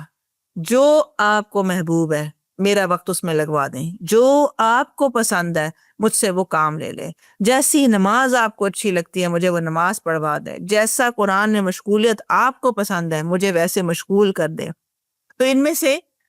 جیسے اللہ کا ذکر کرتے رہنا، قرآن کی تلاوت کو اپنا معمول یعنی جتنا بھی پڑھتے ہیں اس میں تھوڑا اضافہ کر دینا تاکہ میرا وقت جو ہے وہ وہاں خرچ ہوگا، کیونکہ جو وقت ہم نے اس میں لگایا وہی اصل میں ہمارے لیے نفع کا سودا ہے۔ اسی طرح اللہ کا شکر کرتے رہنا، امر بالمعروف نہی عن المنکر کرتے رہنا، پھر ذکر الہی ایسا عمل ہے جو انسان چلتے پھرتے اٹھتے بیٹھتے ہر وقت کر سکتا ہے۔ تو گویا اگر انسان نے اپنی زبان کو بچا لیا تو گویا اس نے اپنے دل کو بچا لیا، اپنے ایمان کو بچا لیا۔ اسی طرح ہم دیکھتے ہیں کہ جو ہے قد افلح المؤمنون کا جہاں پہ ذکر آتا ہے وہاں پر یہ بات بھی آتی ہے کہ والذین هم عن اللغو معرضون، وہ لوگ ہوتے ہیں جو فلاح پاتے ہیں جو بہت ساری صفات کے ساتھ ساتھ مثلا یہ کہ وہ اپنی نمازوں کی حفاظت کرتے ہیں، اپنی نمازوں میں خشوع اختیار کرتے ہیں۔ تو انسان سوچتا ہے یہ کیسے، نماز تو ہم بھی پڑھتے ہیں، ہمیں تو کوئی خشوع نہیں آتا، ہم بھی نماز پڑھتے ہیں لیکن ہماری تو نمازیں جو ہیں وہ اس پہ پڑھنے کے بعد ہم لغویات میں نکل جاتے ہیں۔ تو کیا وجہ ہے کہ وہ جو فلاح پانے والے ہیں، تو وجہ یہ ہے کہ کوئی شخص جو اپنے آپ کو لغو سے بچا لیتا ہے گویا کہ وہ اپنی نمازوں میں خشیت کو پا لیتا ہے، گویا وہ اپنی نمازوں کی حفاظت کو پا لیتا ہے۔ جو اپنے مال کو لاعیانی میں خرچ ہونے سے بچا لیتا ہے گویا وہ اسے نیکی میں لگانے کے قابل بنا لیتا ہے۔ تو یہ جو ایک صفت بیان ہوئی ہے کہ لفظ سے اعراض برتنا، تو یہ بھی بہت اہم صفت ہے کہ جو فلاح کے ساتھ جوڑی گئی ہے۔ اب اس میں علامہ احمد صاوی رحم اللہ فرماتے ہیں کہ لفظ سے مراد ہر وہ قول، فعل اور ناپسندیدہ یا مباح کیا ہوتا ہے؟ جو ہے تو جائز، ہر وہ مباح کام ہے جس کا مسلمان کو دینی یا دنیاوی کوئی فائدہ نہ ہو، جیسے ہنسی مذاق کرتے رہنا، بیہودہ گفتگو میں دلچسپی لینا، ہر وقت کھیل کود لگائے رکھنا یا خود کھیلتے رہنا۔ مثلا جو لوگ خود نہیں کھیلتے، انہیں جو کھیل پسند ہوتے ہیں وہ یوٹیوب پہ بڑے بڑے گھنٹوں گھنٹوں دیکھتے رہتے ہیں، بار بار دیکھتے ہیں۔ اسی طرح اپنے وقت کو ان کاموں میں لغویات میں مشغول کرنا، شہوت پوری کرنے میں لگے رہنا، اور اللہ تعالیٰ نے جن کاموں سے منع فرمایا ہے ان میں اپنی لذت تلاش کرتے ہوئے اس کو اختیار کیے رکھنا۔ تو خلاصہ یہ ہے کہ مسلمان کو اپنی آخرت کی بہتری کے لیے نیک اعمال کرنے میں مصروف رہنا ہی اس کے اسلام کو حسن کرنے کا ذریعہ ہے، یا یوں کہا جائے کہ اس کے حسن انجام کو پانے کا ذریعہ ہوگا۔ کیونکہ ہم سب چاہتے ہیں کہ اللہ سبحانہ وتعالیٰ ہمیں اچھا انجام عطا کر دے، موت ہمیں اچھی عطا کر دے، اچھے لوگوں کا ساتھ عطا کر دے، جنت میں ہمیں ایک اچھا مقام مل جائے، انبیاء علیہ السلام کا ساتھ مل جائے، حوض کوثر میں آپ صلی اللہ علیہ وسلم کے ہاتھ سے کوثر مل جائے۔ تو یہ سب چیزیں وہ ہیں جس میں یہی وہ خواہشات ہیں انسان کی جس کو پانے کے لیے اللہ سبحانہ تعالیٰ نے تمام لا یعنی بیان کر دیا ہے کہ یہ چیزیں اگر آپ چھوڑ دیں تو یوں سمجھیں کہ آپ کی وہ خواہش پوری ہو گئی، کیونکہ اس کے علاوہ جو کچھ کرنے کے کام ہیں اگر انسان صرف وہ کرنے کے کام کرنا شروع ہو جائے، مثلا اگر آپ والدین کی خدمت بھی کریں، آپ اپنی نمازیں بھی اچھی پڑھیں، آپ اپنے اذکار بھی کریں، قرآن بھی پڑھیں، آپ اگر جو پروفیشن آپ کا ہے، مثلا آپ ڈاکٹر ہیں، آپ اپنے کلینک میں مریضوں کو ایمانداری کے ساتھ وہ بھی دیکھیں، بچوں کا بھی حق ادا کریں، بیوی کا بھی حق ادا کریں، رشتہ داروں کا بھی دیں، کتنا وقت اور کتنا مال بچے گا جس کے بعد آپ یہ سوچیں کہ اب میں کیا کروں؟ بچے گا؟ نہیں بچے گا۔ اسی طرح اگر انسان وہاں اپنا مال لگائے جہاں پہ قرآن مجید بتاتا ہے یا صدقات کی جتنی آیاتیں بتاتے ہیں کہ اس کا حق بھی نکالو، اس کو بھی نکالو، اپنی آخرت کے لیے جمع کر لو، یہ صدقات دے دو، جو تم نے کھا لیا بس وہ تمہارا ہے، جو تم نے خرچ کر لیا بس وہ تمہارا ہے، باقی جو چھوڑ گئے وہ تمہارے وارثین کا ہے، وہ تمہارا نہیں ہے، یہ اگر باتوں پہ یقین آ جائے تو انسان کیا کرے گا؟ کیا وہ لا یعنی پہ لگائے گا، اپنا پیسہ بچا کے رکھنے کی کوشش کرے گا، یا وہ کوشش کرے گا کہ جو کچھ میرا ہے میں اسے کہیں اللہ کی رضا میں لگا کے اپنے لیے آخرت کا سودا کر لوں؟ تو اس لیے یہ بات یاد رکھنے کی ہے کہ انسان کا اپنے اعمال کی، اپنے اعضاء کی اور اپنے دن رات کی حفاظت کرنا گویا خود بخود اپنی آخرت کی حفاظت اور اپنے آخرت کے انجام کو بہتر کرنے کا ذریعہ ہو جائے گا۔ اسی طرح حرام میں جانا، ناجائز گفتگو ہو، ناجائز کام ہو، ناجائز کوئی ریلیں دیکھنا یا کوئی ایسے مناظر میں مبتلا اپنے آپ کو کرنا، تو یہ سب چیزیں قیامت کے دن جہنم میں جانے کا باعث بن سکتی ہیں۔ ہم جتنے بھی نمازی ہوں، ہم جتنے بھی پرہیزگار ہوں، لیکن اگر انسان اپنی زندگی میں حرام کو نہیں چھوڑتا، اپنی تنہائی کی حفاظت نہیں کرتا، اپنے سوچوں خیالات کی حفاظت نہیں کرتا، اس کو لا یعنی میں بھٹکنے دیتا ہے، اور کیونکہ جہاں خیال جائے گا آپ خود بخود اس کے پیچھے جائیں گے۔ جب ایک خیال حرام کا دماغ میں آیا تو اس یہی وجہ ہوتی ہے کہ کچھ لوگ کہتے ہیں کہ ہم حرام سے بچنا تو چاہتے ہیں، بچ نہیں پاتے۔ اگر ان سے ایک سوال کیا جائے، کیا آپ ایسی ویڈیوز دیکھتے ہیں جو حرام کاری کی طرف دعوت دیتی ہیں؟ تو آپ دیکھیں گے کہ ان کا بہت بڑا فیکٹر یہ ہوتا ہے کہ وہ اس لذت سے نہیں نکل پاتے، یہ جو یعنی حرام چھوڑنا چاہ رہے ہیں لیکن وہ نگاہوں کی جو لذت ہے جو لا یعنی کے ساتھ اور حرام کے ساتھ وابستہ کر لی ہے، جب تک وہ نہیں چھوڑیں گے تب تک یہ حرام جو ہے وہ زندگی کے جو عام لائف ہے اس سے نہیں نکل سکتا۔ تو اس لیے جو اللہ تعالیٰ نے حرام کہہ کے، مکروہ کہہ کے، ناجائز کہہ کے انسان کو ایک طرح وارن کر دیا کہ یہ وہ سب چیزیں ہیں جو انسان کی آخرت کے لیے جو ہے وہ خسارے کا باعث ہوں گی۔ لہٰذا نیکی کا چھوٹ جانا بھی خسارہ ہے۔ اسی طرح کسی نے پوچھا نا کہ گناہ انسان سے ہوتے ہیں لیکن ہمیں تو کوئی سزا نہیں ملتی، ہماری تو زندگی بھی آباد ہے، گھر بھی بڑے سے بڑے ہیں، کھانا پینا سب چلتا ہے، سب عیش چلتے ہیں، کہاں سزا ملتی ہے؟ کہاں؟ کوئی نہیں ملتی۔ تو انہوں نے فرمایا کیا تم نہیں دیکھتے کہ تمہاری قرآن کی تلاوت کی توفیق چھن گئی، جماعت کی توفیق چھل گئی، اسی طرح انسان کے دل سے ایمان یا دین والوں کی رغبت ختم ہو جانا، دنیا کی رغبت کا زیادہ ہو جانا، یہ تمام وہ چیزیں ہیں جو انسان کے لیے وبال ہیں۔ اسی طرح انسان اپنے جو گناہ یا لایانی کی مشغولیت ہے اس کے مطابق گناہوں میں جب آتا ہے تو وہ بہت سارے رزق سے محروم کر دیا جاتا ہے، یعنی ہمیں یہ نہیں پتہ چلتا مجھے سزا کہاں ملی۔ تو جماعت سے صلاتک فی الجماع رزق تتخلف عنہا، جماعت سے نماز کا مل جانا بہت بڑا رزق ہے، اور جب جماعت سے نماز چھوٹنے لگے تو سمجھ جائیں کہیں کمی ہوئی ہے۔ آیات من القرآن تقرأها فی یومک رزق تشغل عنہا، قرآن کی آیات کی تلاوت کی توفیق کا مل جانا رزق کریم ہے،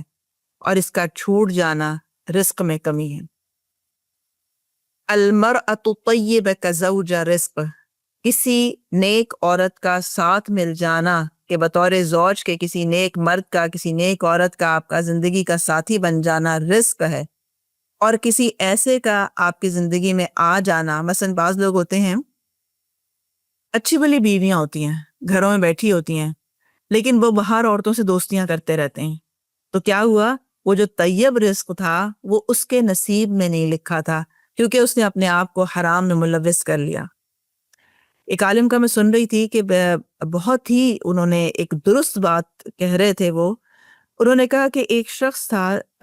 اس نے کہا میں نے بڑی لڑکیوں سے دوستیاں کی اور بڑے لوگوں کو فریب دیے، میں ان سے دوستیاں کرتا، اپنا مطلب پورا کرتا، انہیں چھوڑ دیتا، حتیٰ کہ پھر میری اپنی واقعی شادی کا جب وقت آیا تو میں نے صالحات سے شادی کی، میں نے ایک سے کی، پھر دوسرے سے کی، پھر تیسری سے کی، میں صالحات، مجھے اچھی عورتیں ملی میری زندگی میں جن سے مجھے شادیوں کا موقع ملا، لیکن میں نے ان سب کو طلاق دے دی، اور اس لیے دے دی کیونکہ مجھے لگتا تھا کہ وہ سب مجھے چیٹ کر رہی ہیں، وہ مجھے دھوکہ دے رہی ہیں، حتیٰ کہ میرے اندر سے یہ عذاب نہیں جاتا کہ مجھے لگتا ہے اب ہر عورت مجھے چیٹ کر رہی ہے، کیونکہ میں نے زندگی میں جتنے لوگوں کو دھوکے دیے، جن لڑکیوں کو دھوکے دیے، یہ آج میرے ساتھ ایک عذاب ہے کہ آج میں پھر تنہا ہوں اتنی عورتوں کے باوجود، صالحات کے ملنے کے باوجود، کہ میرے اندر کا وہ جو وہم ہے، وسوسہ ہے، کیونکہ میں نے خود کیا ایسا، یہ نہیں جاتا، اور میرے اوپر یہ عذاب بن چکا ہے۔ اب اگر انسان دیکھے اور یہ سوچے کہ جس نے ایسا کیا اسے سزا کیوں نہیں ملی؟ ہم یہ سمجھتے ہیں کسی کو پھانسی دے دینا سزا ہے، کسی کو جیل میں ڈال دینا سزا ہے، لیکن ہم اس لایانی کے اثرات کو جو اپنی زندگی میں محسوس نہیں کر پا رہے، مثلا یہ سب کے رغبت کا ختم ہو جانا، اذان ہو گئی ہے بیٹھے رہنا، نماز کو ڈیلے کرنا، پھر ایسے بے رغبتی کے ساتھ پڑھنا، نماز کو پڑھ تو لیا لیکن سلام پھیرتے ہوئے پتہ ہی نہیں چلتا کیا پڑھا تھا، ابھی آخری صورت کون سی پڑھی تھی، پتہ نہیں پڑھی بھی ہے کہ نہیں پڑھی ہے، یعنی یہ سب چیزیں سزاؤں ہی کی قسمیں ہیں جس کو ہم سزا نہیں سمجھتے۔ تو اللہ سے توبہ استغفار کر کے، یعنی اس گناہوں پہ صرف توبہ نہیں جو ہمیں یاد ہے اچھے سے،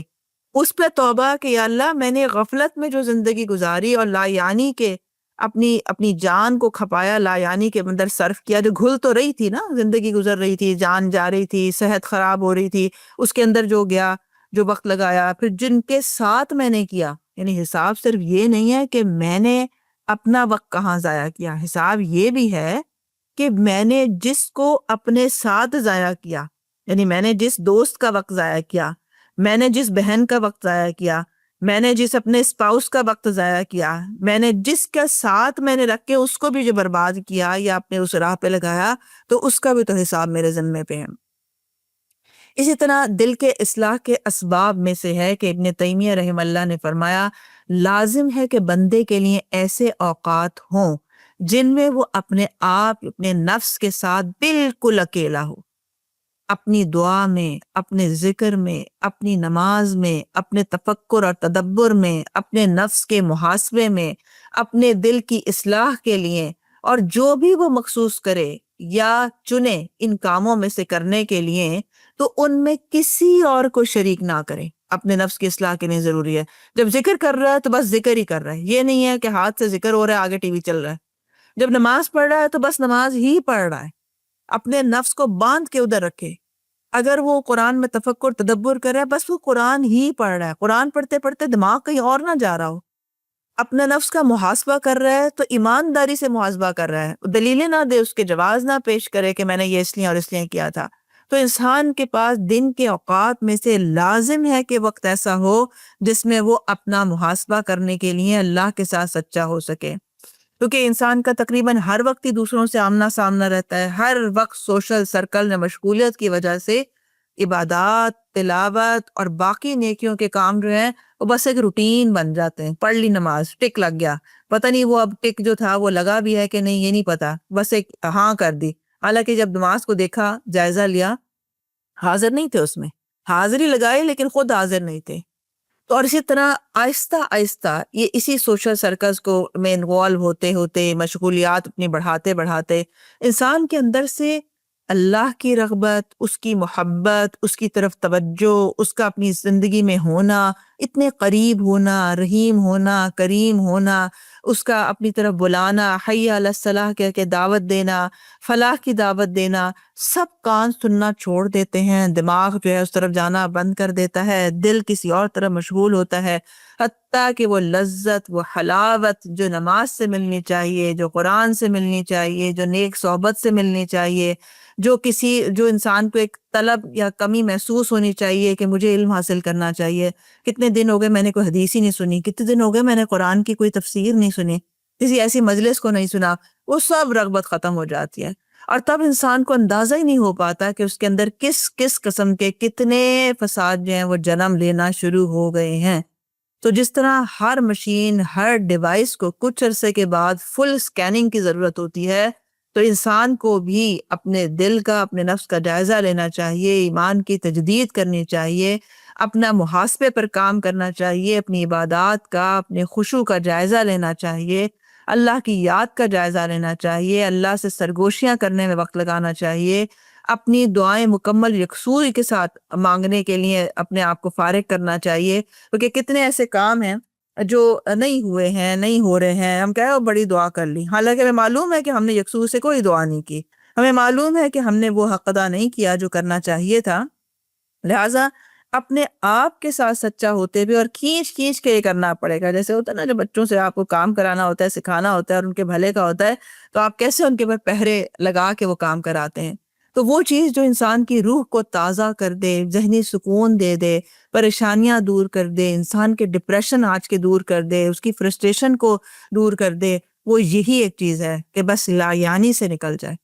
وہ چاہے وقت کا لا یعنی میں صرف ہونا ہو یا صلاحیتوں کا صرف ہونا ہو، کیونکہ ہمیشہ کامیابی کے حصول کے لیے وقت کا صحیح استعمال یہ جو ہے نا وہ اصل میں اہم بات ہے، کہ ہر لمحہ کہاں گزرا، ہر لمحے میں سوچ کیا تھی، فرما برداری کا کام کیا یا نافرمانی میں کیا،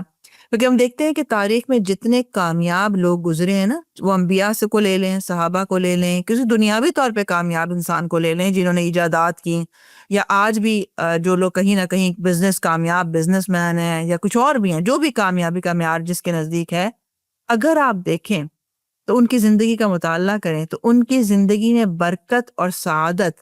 اللہ تعالیٰ سے مضبوط تعلق اور وقت کے محتاط استعمال کی وجہ سے ہی ہوئی ہے، کسی کو اٹھا کے دیکھ لیں۔ لہٰذا ہم دیکھتے ہیں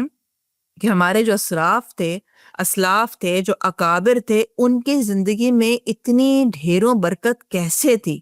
جنہوں نے بڑے ہی مختصر اپنی زندگی کے عرصے میں، کسی نے 30 سال کی زندگی پائی، کسی نے 36 سال کی پائی، اور انہوں نے عقل کو حیران کر دینے والے جو تھے وہ کارنامے انجام دیے۔ کیسے دیے؟ صرف ایک یہی راز ہے، لا یعنی کو چھوڑ دیں اور جو فائدہ دینے والی چیز ہے دنیا اور آخرت میں، اس کو بس کرتے چلے جانا۔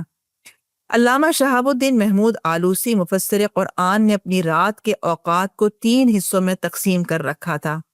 پہلے حصے میں آرام اور استراحت کرتے، دوسرے حصے میں اللہ کو یاد کرتے اور تیسرے میں لکھنے پڑھنے کا کام کیا کرتے تھے. سیلف ڈسپلنڈ ہونا، یعنی کسی کے کوئی نہیں دیکھ رہا، کوئی نہیں کام دے رہا، کوئی ٹاسک نہیں ہے، اپنے آپ کو خود ہی ڈسپلن کیا ہوا تھا کہ لکھنا پڑھنا کیوں ضروری ہے، اپنی ذات کے لیے، اپنی آخرت کے لیے، اپنے صدقہ جاریہ بنانے کے لیے. اب ہم بعض دفعہ اس میں مشغول ہوتے ہیں کسی جاب میں تو کہتے ہیں وہ جی نماز کا ٹائم نہیں ملا، اللہ تعالیٰ کی یاد جو ہے اس میں کمی آ جاتی ہے. تو آپ دیکھیں کہ یہ لوگ کیسے تھے.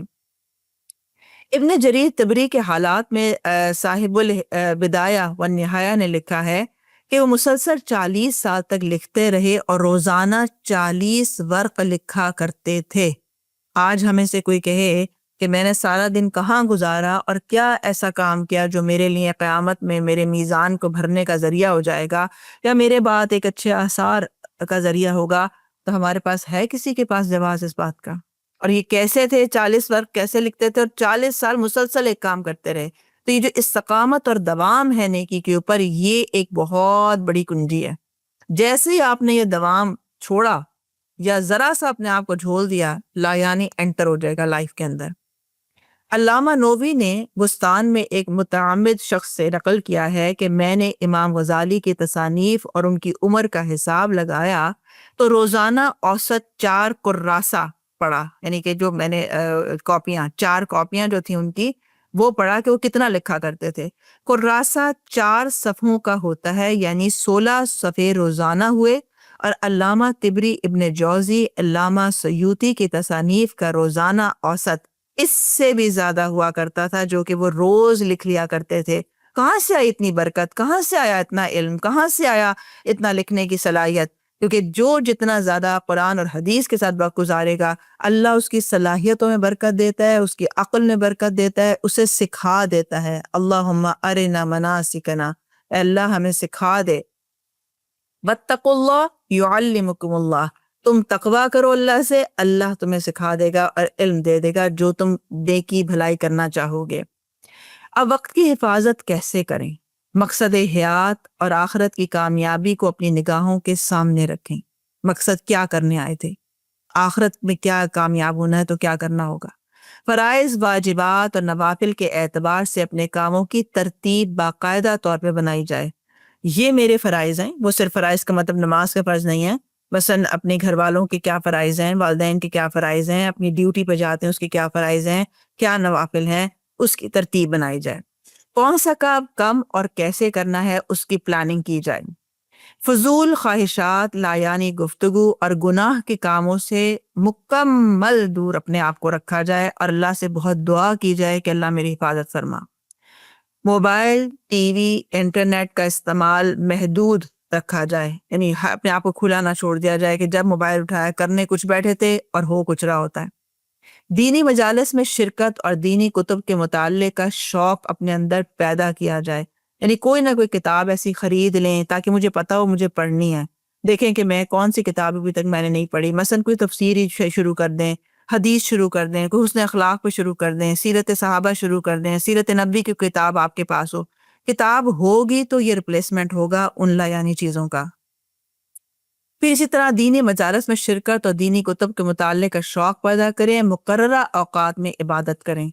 تلاوت قرآن اور ذکر و اذکار کے لیے باقاعدہ طور پہ وقت نکالیں، یعنی یہ نہیں کہ جو وقت بیچ میں سے بچا بس چھوٹا موٹا سا بس ایسا اسی وقت توڑا، بس کل بھاگتے دوڑتے نماز پڑھ لی، بھاگتے دوڑتے قرآن پڑھا. نہیں، یہ جو سلاٹ ہے جو کہ آپ کا پروڈکٹیو وقت کا سلاٹ ہے، اس کو بلاک کریں کہ یہ میرے قرآن کا وقت ہے، اب اس وقت مجھے کچھ اور نہیں کرنا. یہ میری نماز کا عبادت کا وقت ہے، مجھے تسبیحات پڑھنی ہے، اس وقت مجھے موبائل نہیں اٹھانا، اس وقت مجھے کوئی اور کسی کی بات نہیں سننی. سونے اور جاگنے کی ترتیب کو درست کریں. کیا آپ کو پتا ہو مجھے سونا کیوں ہے اور جاگنا کیوں ہے؟ دونوں ہی باتیں پتا ہوں. سستی، حسد، غیبت، ایک دوسرے کے خلاف سازش سے اور غیبتیں، چغلیاں کرتے رہنا، ڈسکس کرتے رہنا، دوسروں کے معاملات میں انٹرفیئر کرنا، اس سے بالکل قطع تعلق اختیار کریں. پھر اللہ سے رو رو کر اپنے وقت میں برکت کی دعا مانگیں، اپنی عمر میں برکت کی دعا مانگیں کہ اللہ اس عمر میں ہم سے کوئی ایسا کام لے لے جیسا تو نے اپنے محبوب اور مقرب بندوں سے لیا. کیونکہ دنیا یا دین کے خسارے سے بچنے اور کامیابی حاصل کرنے کے لیے یہ 4 اجزاء کا مرکب ہے یہ جو سورہ العصر میں بتایا گیا ہے، جن میں پہلے 2 اجزاء جو ہیں وہ ایمان اور اعمال صالح ہیں جو اپنی ذات کی اصلاح ہے، اصلاح نفس ہے، اور دوسرے 2 اجزاء دوسروں کی ہدایت اور اصلاح سے متعلق ہیں کہ جو کہ اصلاح غیر ہے، کیونکہ وہ بھی ہم پہ فرض ہے۔ اب یہاں پہ آپ دیکھیں کہ صرف یہ کافی نہیں ہے کہ اپنی نمازیں پڑھ لیں اور بہت اچھی پڑھ لیں، بلکہ اتنا علم حاصل کرنا دین کا جس میں اپنی اصلاح کے ساتھ دوسروں کی بھی خیر خواہی لازم ہو۔ بس ہمارے بچے ہمارے ہاتھ میں، وہ کہاں سے دین سیکھیں گے؟ ہمارے گھر والے ہیں، وہ کہاں سے دین سیکھیں گے؟ بہت ہر شخص تو اٹھ کے نہیں جا سکتا ہر مجلس کے اندر، لہٰذا وہ ہر شخص کا کام ہے کہ وہ دین سیکھے اور سکھائے جس کا جو دائرہ کار بنتا ہے۔ اسی طرح ہر شخص اپنی زندگی کا جائزہ لے کہ اس کے اندر کیا یہ 4 اوصاف ابھی موجود ہیں، کیا ہم یہ 4 کام کسی نہ کسی طرح کر رہے ہیں یا نہیں کر رہے ہیں، اور یہ 4 اوصاف یا ان میں سے کوئی ایک وصف بھی ہمارے اندر موجود اگر نہیں ہے، نہ ایمان بڑھانے کی فکر ہے، نہ قرآن کو اس طرح سمجھا ہے کہ پتہ چلے کہ ایمان ہوتا کیا ہے، نہ عمل صالح کیونکہ پتہ ہی نہیں عمل صالح کس لیے کرنا ہے، ہم کیوں دوسروں کی فکر کریں، میں ہی کیوں کسی کی خدمت کروں، میں ہی کیوں اس کو معاف کروں، ابھی تک میرا رویہ یہ ہے، تو ہم دنیا اور آخرت میں ناکامی اور خسارے کی طرف لازمن ہیں کہ جا رہے ہیں اگر یہ 4 کام نہیں کر رہے۔ اور اسی طرح بڑے خسارے کی طرف جانا جو ہے وہ انسان کو یہ سمجھ میں آ جائے کہ میرا خسارہ میری ذات کا خسارہ ہے، اس سے ایک دوسرے کو کوئی فرق نہیں پڑے گا، کیونکہ ہمارا اکثر جواز یہ ہوتا ہے ایک میں ہی تھوڑی ہوں، کوئی بھی نہیں کرتا۔ آج کل کون کسی کو بتاتا ہے، آج کل سب اپنی پرائیویٹ لائف گزارتے، فلاں بھی تو نہیں کرتا، وہ انہوں نے بھی نہیں کیا۔ تو یہ جو خسارہ ہوتا ہے، مثلا آپ کا جو نقصان ہے وہ دنیا میں صرف آپ کا نقصان ہے، اس سے باقی کسی کو کوئی فرق نہیں پڑتا۔ تو اسی طرح جو آخرت ہے اس کو بھی دیکھنا چاہیے۔ لہٰذا اب جو شخص اس وقت سانس لے رہا ہے، جسے مہلت مل گئی ہے، جسے یہ ریمائنڈر بھی مل گیا ہے، ابھی بھی وقت ہے کہ وہ موت کے آنے سے پہلے اپنے آپ کو اللہ تعالیٰ کے حضور پیش کرتے ہوئے لاعیانی سے بچنے کی دعا کرے۔ ہمیں نہیں معلوم کہ ہمارا کون سا وقت آخری ہوگا، لہٰذا یہ عزم کرے، ارادہ کرے، نیت کرے کہ اللہ تعالیٰ سے دنیا اور آخرت کی کامیابی کے جتنے بھی اصول اللہ نے بتائے ہیں، اللہ ایک ایک قرآن کے حرف، حدیث کے حرف پر عمل کی توفیق عطا کر دے، اور اپنی زندگی میں ان 4 کاموں کو لانے کی مکمل کوشش کرے: ایمان، عمل صالح، وتواصوا بالحق وتواصوا بالصبر۔ یعنی جہاں جہاں جس کے بعض دفعہ کسی بیمار کو دیکھنا اس وقت کی سب سے بڑی نیکی ہوتا ہے، اس وقت آپ کا صدقہ کرنا کام نہیں آتا۔ بعض دفعہ صدقہ کرنا اس وقت جس وقت کوئی ضرورت مند ہے، اس کی سب سے بڑی نیکی ہے اس وقت کی، اس وقت وہ کرنا، اس وقت نمازیں پڑھنا جو ہے فائدہ نہیں دیتا۔ تو دیکھنا یا سمجھداری یہ ہے کس وقت پہ کون سی نیکی مجھے فائدہ دے سکتی ہے، اور ایک وقت میں اگر 4 نیکیاں کر سکتے ہیں تو ایک پہ راضی نہیں ہونا، یہ نہیں سوچنا بس ٹھیک ہے پڑھ تو لیتے ہیں اتنی اچھی نماز، ہمیں کیا ضرورت ہے کہ مال بھی خرچ کریں۔ کچھ لوگ ہوتے ہیں نا مال بہت دیتے ہیں لیکن نماز کی طرف نہیں آتے، اور یا کسی اور بھلائی خیر کی طرف نہیں آتے، بس ٹھیک ہے پیسہ بہت لگا دیا۔ تو اس لیے یہ چیز کرنی ہے، مخلصانہ کوشش کرنی ہے اور اپنے ساتھ خود کرنی ہے، یعنی یہ کسی اور کو سرٹیفکیٹ لینے کی ضرورت نہیں ہے کہ مجھے تو لوگ ویسے ہی بڑا نیک کہتے ہیں، وہ تو کہتے ہیں آپ بڑی اچھی ہیں۔ لوگ ہمارا سرٹیفکیٹ نہیں ہے، یہ ہمارا اپنا ضمیر اور یہ ہمارا اور اللہ کا معاملہ ہے۔ اسی طرح لمحہ لمحہ زندگی اپنے خاتمے کی طرف جا رہی ہے نا، کشاں کشاں تم اپنے رب کی طرف ہو، تو یقین جانیے کہ آج کا یہ دن، یہ وقت، یہ لمحہ جو گزر گیا، جو ابھی گزر رہا ہے، اور ایک کہ ابھی گزر بھی گیا، کہتے کہتے گزر گیا، ہاتھ سے نکل گیا، اگلے 100 سال بھی جی لیں تو پھر یہ لوٹ کر نہیں آئے گا۔ اس لیے حسن بصری رحم اللہ نے فرمایا کہ ہر لمحے میں یہ دیکھو کہ تم کتنا جنت سے قریب ہوئے اور کتنا جہنم سے دور ہوئے، یعنی لمحوں لمحوں کا حساب، لمحوں لمحوں کی زندگی جو ہے وہ اصل میں انسان کا خسارہ یا انسان کا فائدہ ہے، کیونکہ یہ سب جمع ہو کر اس کے نامہ اعمال کو یا تو دائیں ہاتھ میں دینے کا ذریعہ بنیں گے یا نعوذ باللہ بائیں ہاتھ میں دینے کا ذریعہ بنیں گے۔ تیسرا کوئی ڈیسٹینیشن نہیں ہے، یہ نہیں ہے کہ وہ درمیان کی زندگی تھی، دنیا بھی ہونی چاہیے دین بھی ہونا، بس درمیانہ درمیانہ، تو درمیانہ کچھ نہیں ہے، یا تو انسان کامیاب ہو جائے گا یا نعوذ باللہ ناکام ہوگا۔ اسی لیے دیکھیں کہ ماہو سال کا تانا بانا، سانسوں کا ہے آنا جانا، یہ نہ دیکھو کیسے گزرے، یہ نہ دیکھو کتنے گزرے، یہ بھی دیکھو کیسے گزرے۔ 50 سال کی زندگی، 60 سال کی زندگی، 30 سال کی زندگی، بہت بڑے بڑے عہدے، بڑے بڑے گھر، سب کچھ تھا، لیکن کیسے گزرے؟ کیا ایسے گزرے کہ جس پر یہ کہا جا سکے کہ اللہ سبحانہ و تعالی ہم سے راضی ہوا اور ہم اللہ سے راضی رہے؟ کیا یہ ایسے گزرے کہ جب موت کا وقت آئے تو ہمیں صدا آ سکے کہ یا ایتھا النفس المطمئنہ ارجعی الی ربک راضیۃ مرضیہ؟ تو یہ صدا پانے کے لیے ایک مومن جیتا ہے کہ مجھے کہیں سے یہ صدا آ جائے اور یہ کہا جائے کہ آ جاؤ اور اپنے رب کی جنت میں داخل ہو جاؤ۔ اللہ سبحانہ و تعالی ہمارے قصوروں کو معاف فرمائے۔ اللہم آتی نفسی تقواہا وزکھا انت ولیہا ومولاہا۔ یہ ہے وہ ذات کہ اللہ سے مانگے اللہ ہمارے نفسوں کی حفاظت فرما۔ وہ جو ہے نا، اے اللہ مجھے ایک لمحے کے لیے بھی مجھے میرے نفس کے حوالے نہ کرنا، تو ہی بہترین اس کی نگرانی کرنے والا اور اس کی اصلاح کرنے والا ہے۔ تو اپنے آپ کو کبھی یہ نہیں سمجھنا کہ میں تو اتنی عقل مند ہوں، مجھے تو ضرورت ہی نہیں ہے، میں تو ویسے ہی حافظ قرآن ہوں، مجھے تو ضرورت ہی نہیں ہے۔ نفس ایک ایسا انسان کا دھوکہ ہے جو انسان کو بہت ہی گڑھوں میں بھی لے جاتا ہے، اور بڑے دھوکے شیطان کے دھوکے بھی ہیں۔ لہٰذا اللہ سے پناہ مانگتے ہوئے ڈرتے رہنا ہے، آخری سانس تک اللہ کے آگے عاجزی اختیار کرنی ہے، اور اپنے عیبوں کو چن چن کے یاد کر کر کے اللہ کے آگے پیش کرنا ہے۔ یا اللہ میرا یہ عیب دور کر دے، میری اصلاح کر دے عافیت اور رحمت کے ساتھ۔ یا اللہ میرا وقت ضائع ہو رہا ہے، میرے لیے نیکیاں آسان کر دے، مجھے مشغول کر دے کسی نیکی کے اندر۔ حضرت عمر رضی اللہ عنہ ہیں، آخری سانس آ رہے ہیں، شہادت پاتے ہیں، اور آپ اپنے بیٹے سے کہتے ہیں میرا گال زمین پہ رکھ دو۔ یہ اس وقت کی بات ہے جب شیطان آپ سے بھاگتا ہے، فاروق آپ کا لقب دیا جا چکا ہے، اور آپ پر تمام لوگ گواہی دے چکے ہیں کہ اللہ آپ سے راضی ہوا، اور کہتے ہیں عمر ہلاک ہوا اگر اللہ نے اسے معاف نہ کیا، عمر ہلاک ہوا اگر اللہ نے اسے معاف نہ کیا۔ تو یہ ہے وہ خوف جو ہر مومن کو لاحق ہونا چاہیے کہ میری کتنی ہی لا یعنی لمحے، میرے لا یعنی باتیں، میرے لا یعنی کتنے کامنٹس، کتنا کچھ ہے جو میرے اوپر بوجھ ہے اس وقت، اگر اللہ نے معاف نہ کیا تو یہی میرے لیے خسارہ کرنے کے لیے کافی ہے۔ اللہ سبحانہ وتعالی ہمیں معاف فرمائے، اور ہماری زندگیوں کی، ہمارے نفسوں کی، ہمارے لمحوں کی آخری سانس تک ایسے حفاظت کرے کہ اللہ دنیا اور آخرت میں ہمارا والی ہو جائے، اور ہمیں عزت کے ساتھ اپنی جنت الفردوس میں اپنی میزبانی عطا فرمائے۔ وآخر دعوانا ان الحمد للہ رب العالمین۔ سبحانک اللہم بحمدک اشہد ان لا الہ الا انت استغفرک واتوب الیک۔ بارک اللہ فیکم۔ السلام علیکم ورحمۃ اللہ وبرکاتہ۔ جزاک اللہ خیر عظمہ باجی، بہت ہی بہترین سیشن کے لیے اور بہترین طور پہ جواب دینے کے لیے۔ اللہ تعالیٰ سے دعا ہے جو کچھ ہم نے سیکھا ہے اس پہ ہمیں عمل کرنے کی توفیق عطا کریں، اور اللہ تعالیٰ ہمیں ایسی نظر دے جو ہمیں اپنے عیب دیکھنے کی توفیق عطا کرے، اور ایسی زبان دیں جو خاموش رہ کے ہم صبر بھی کریں، اور زبان کا ایسا استعمال کرنے کی توفیق عطا کریں جیسا اللہ کو پسند ہے، اور ایسا دل عطا کر دیں جو واقعی ہی اللہ کے ساتھ کنیکٹڈ رہے، اور ہر بری چیز،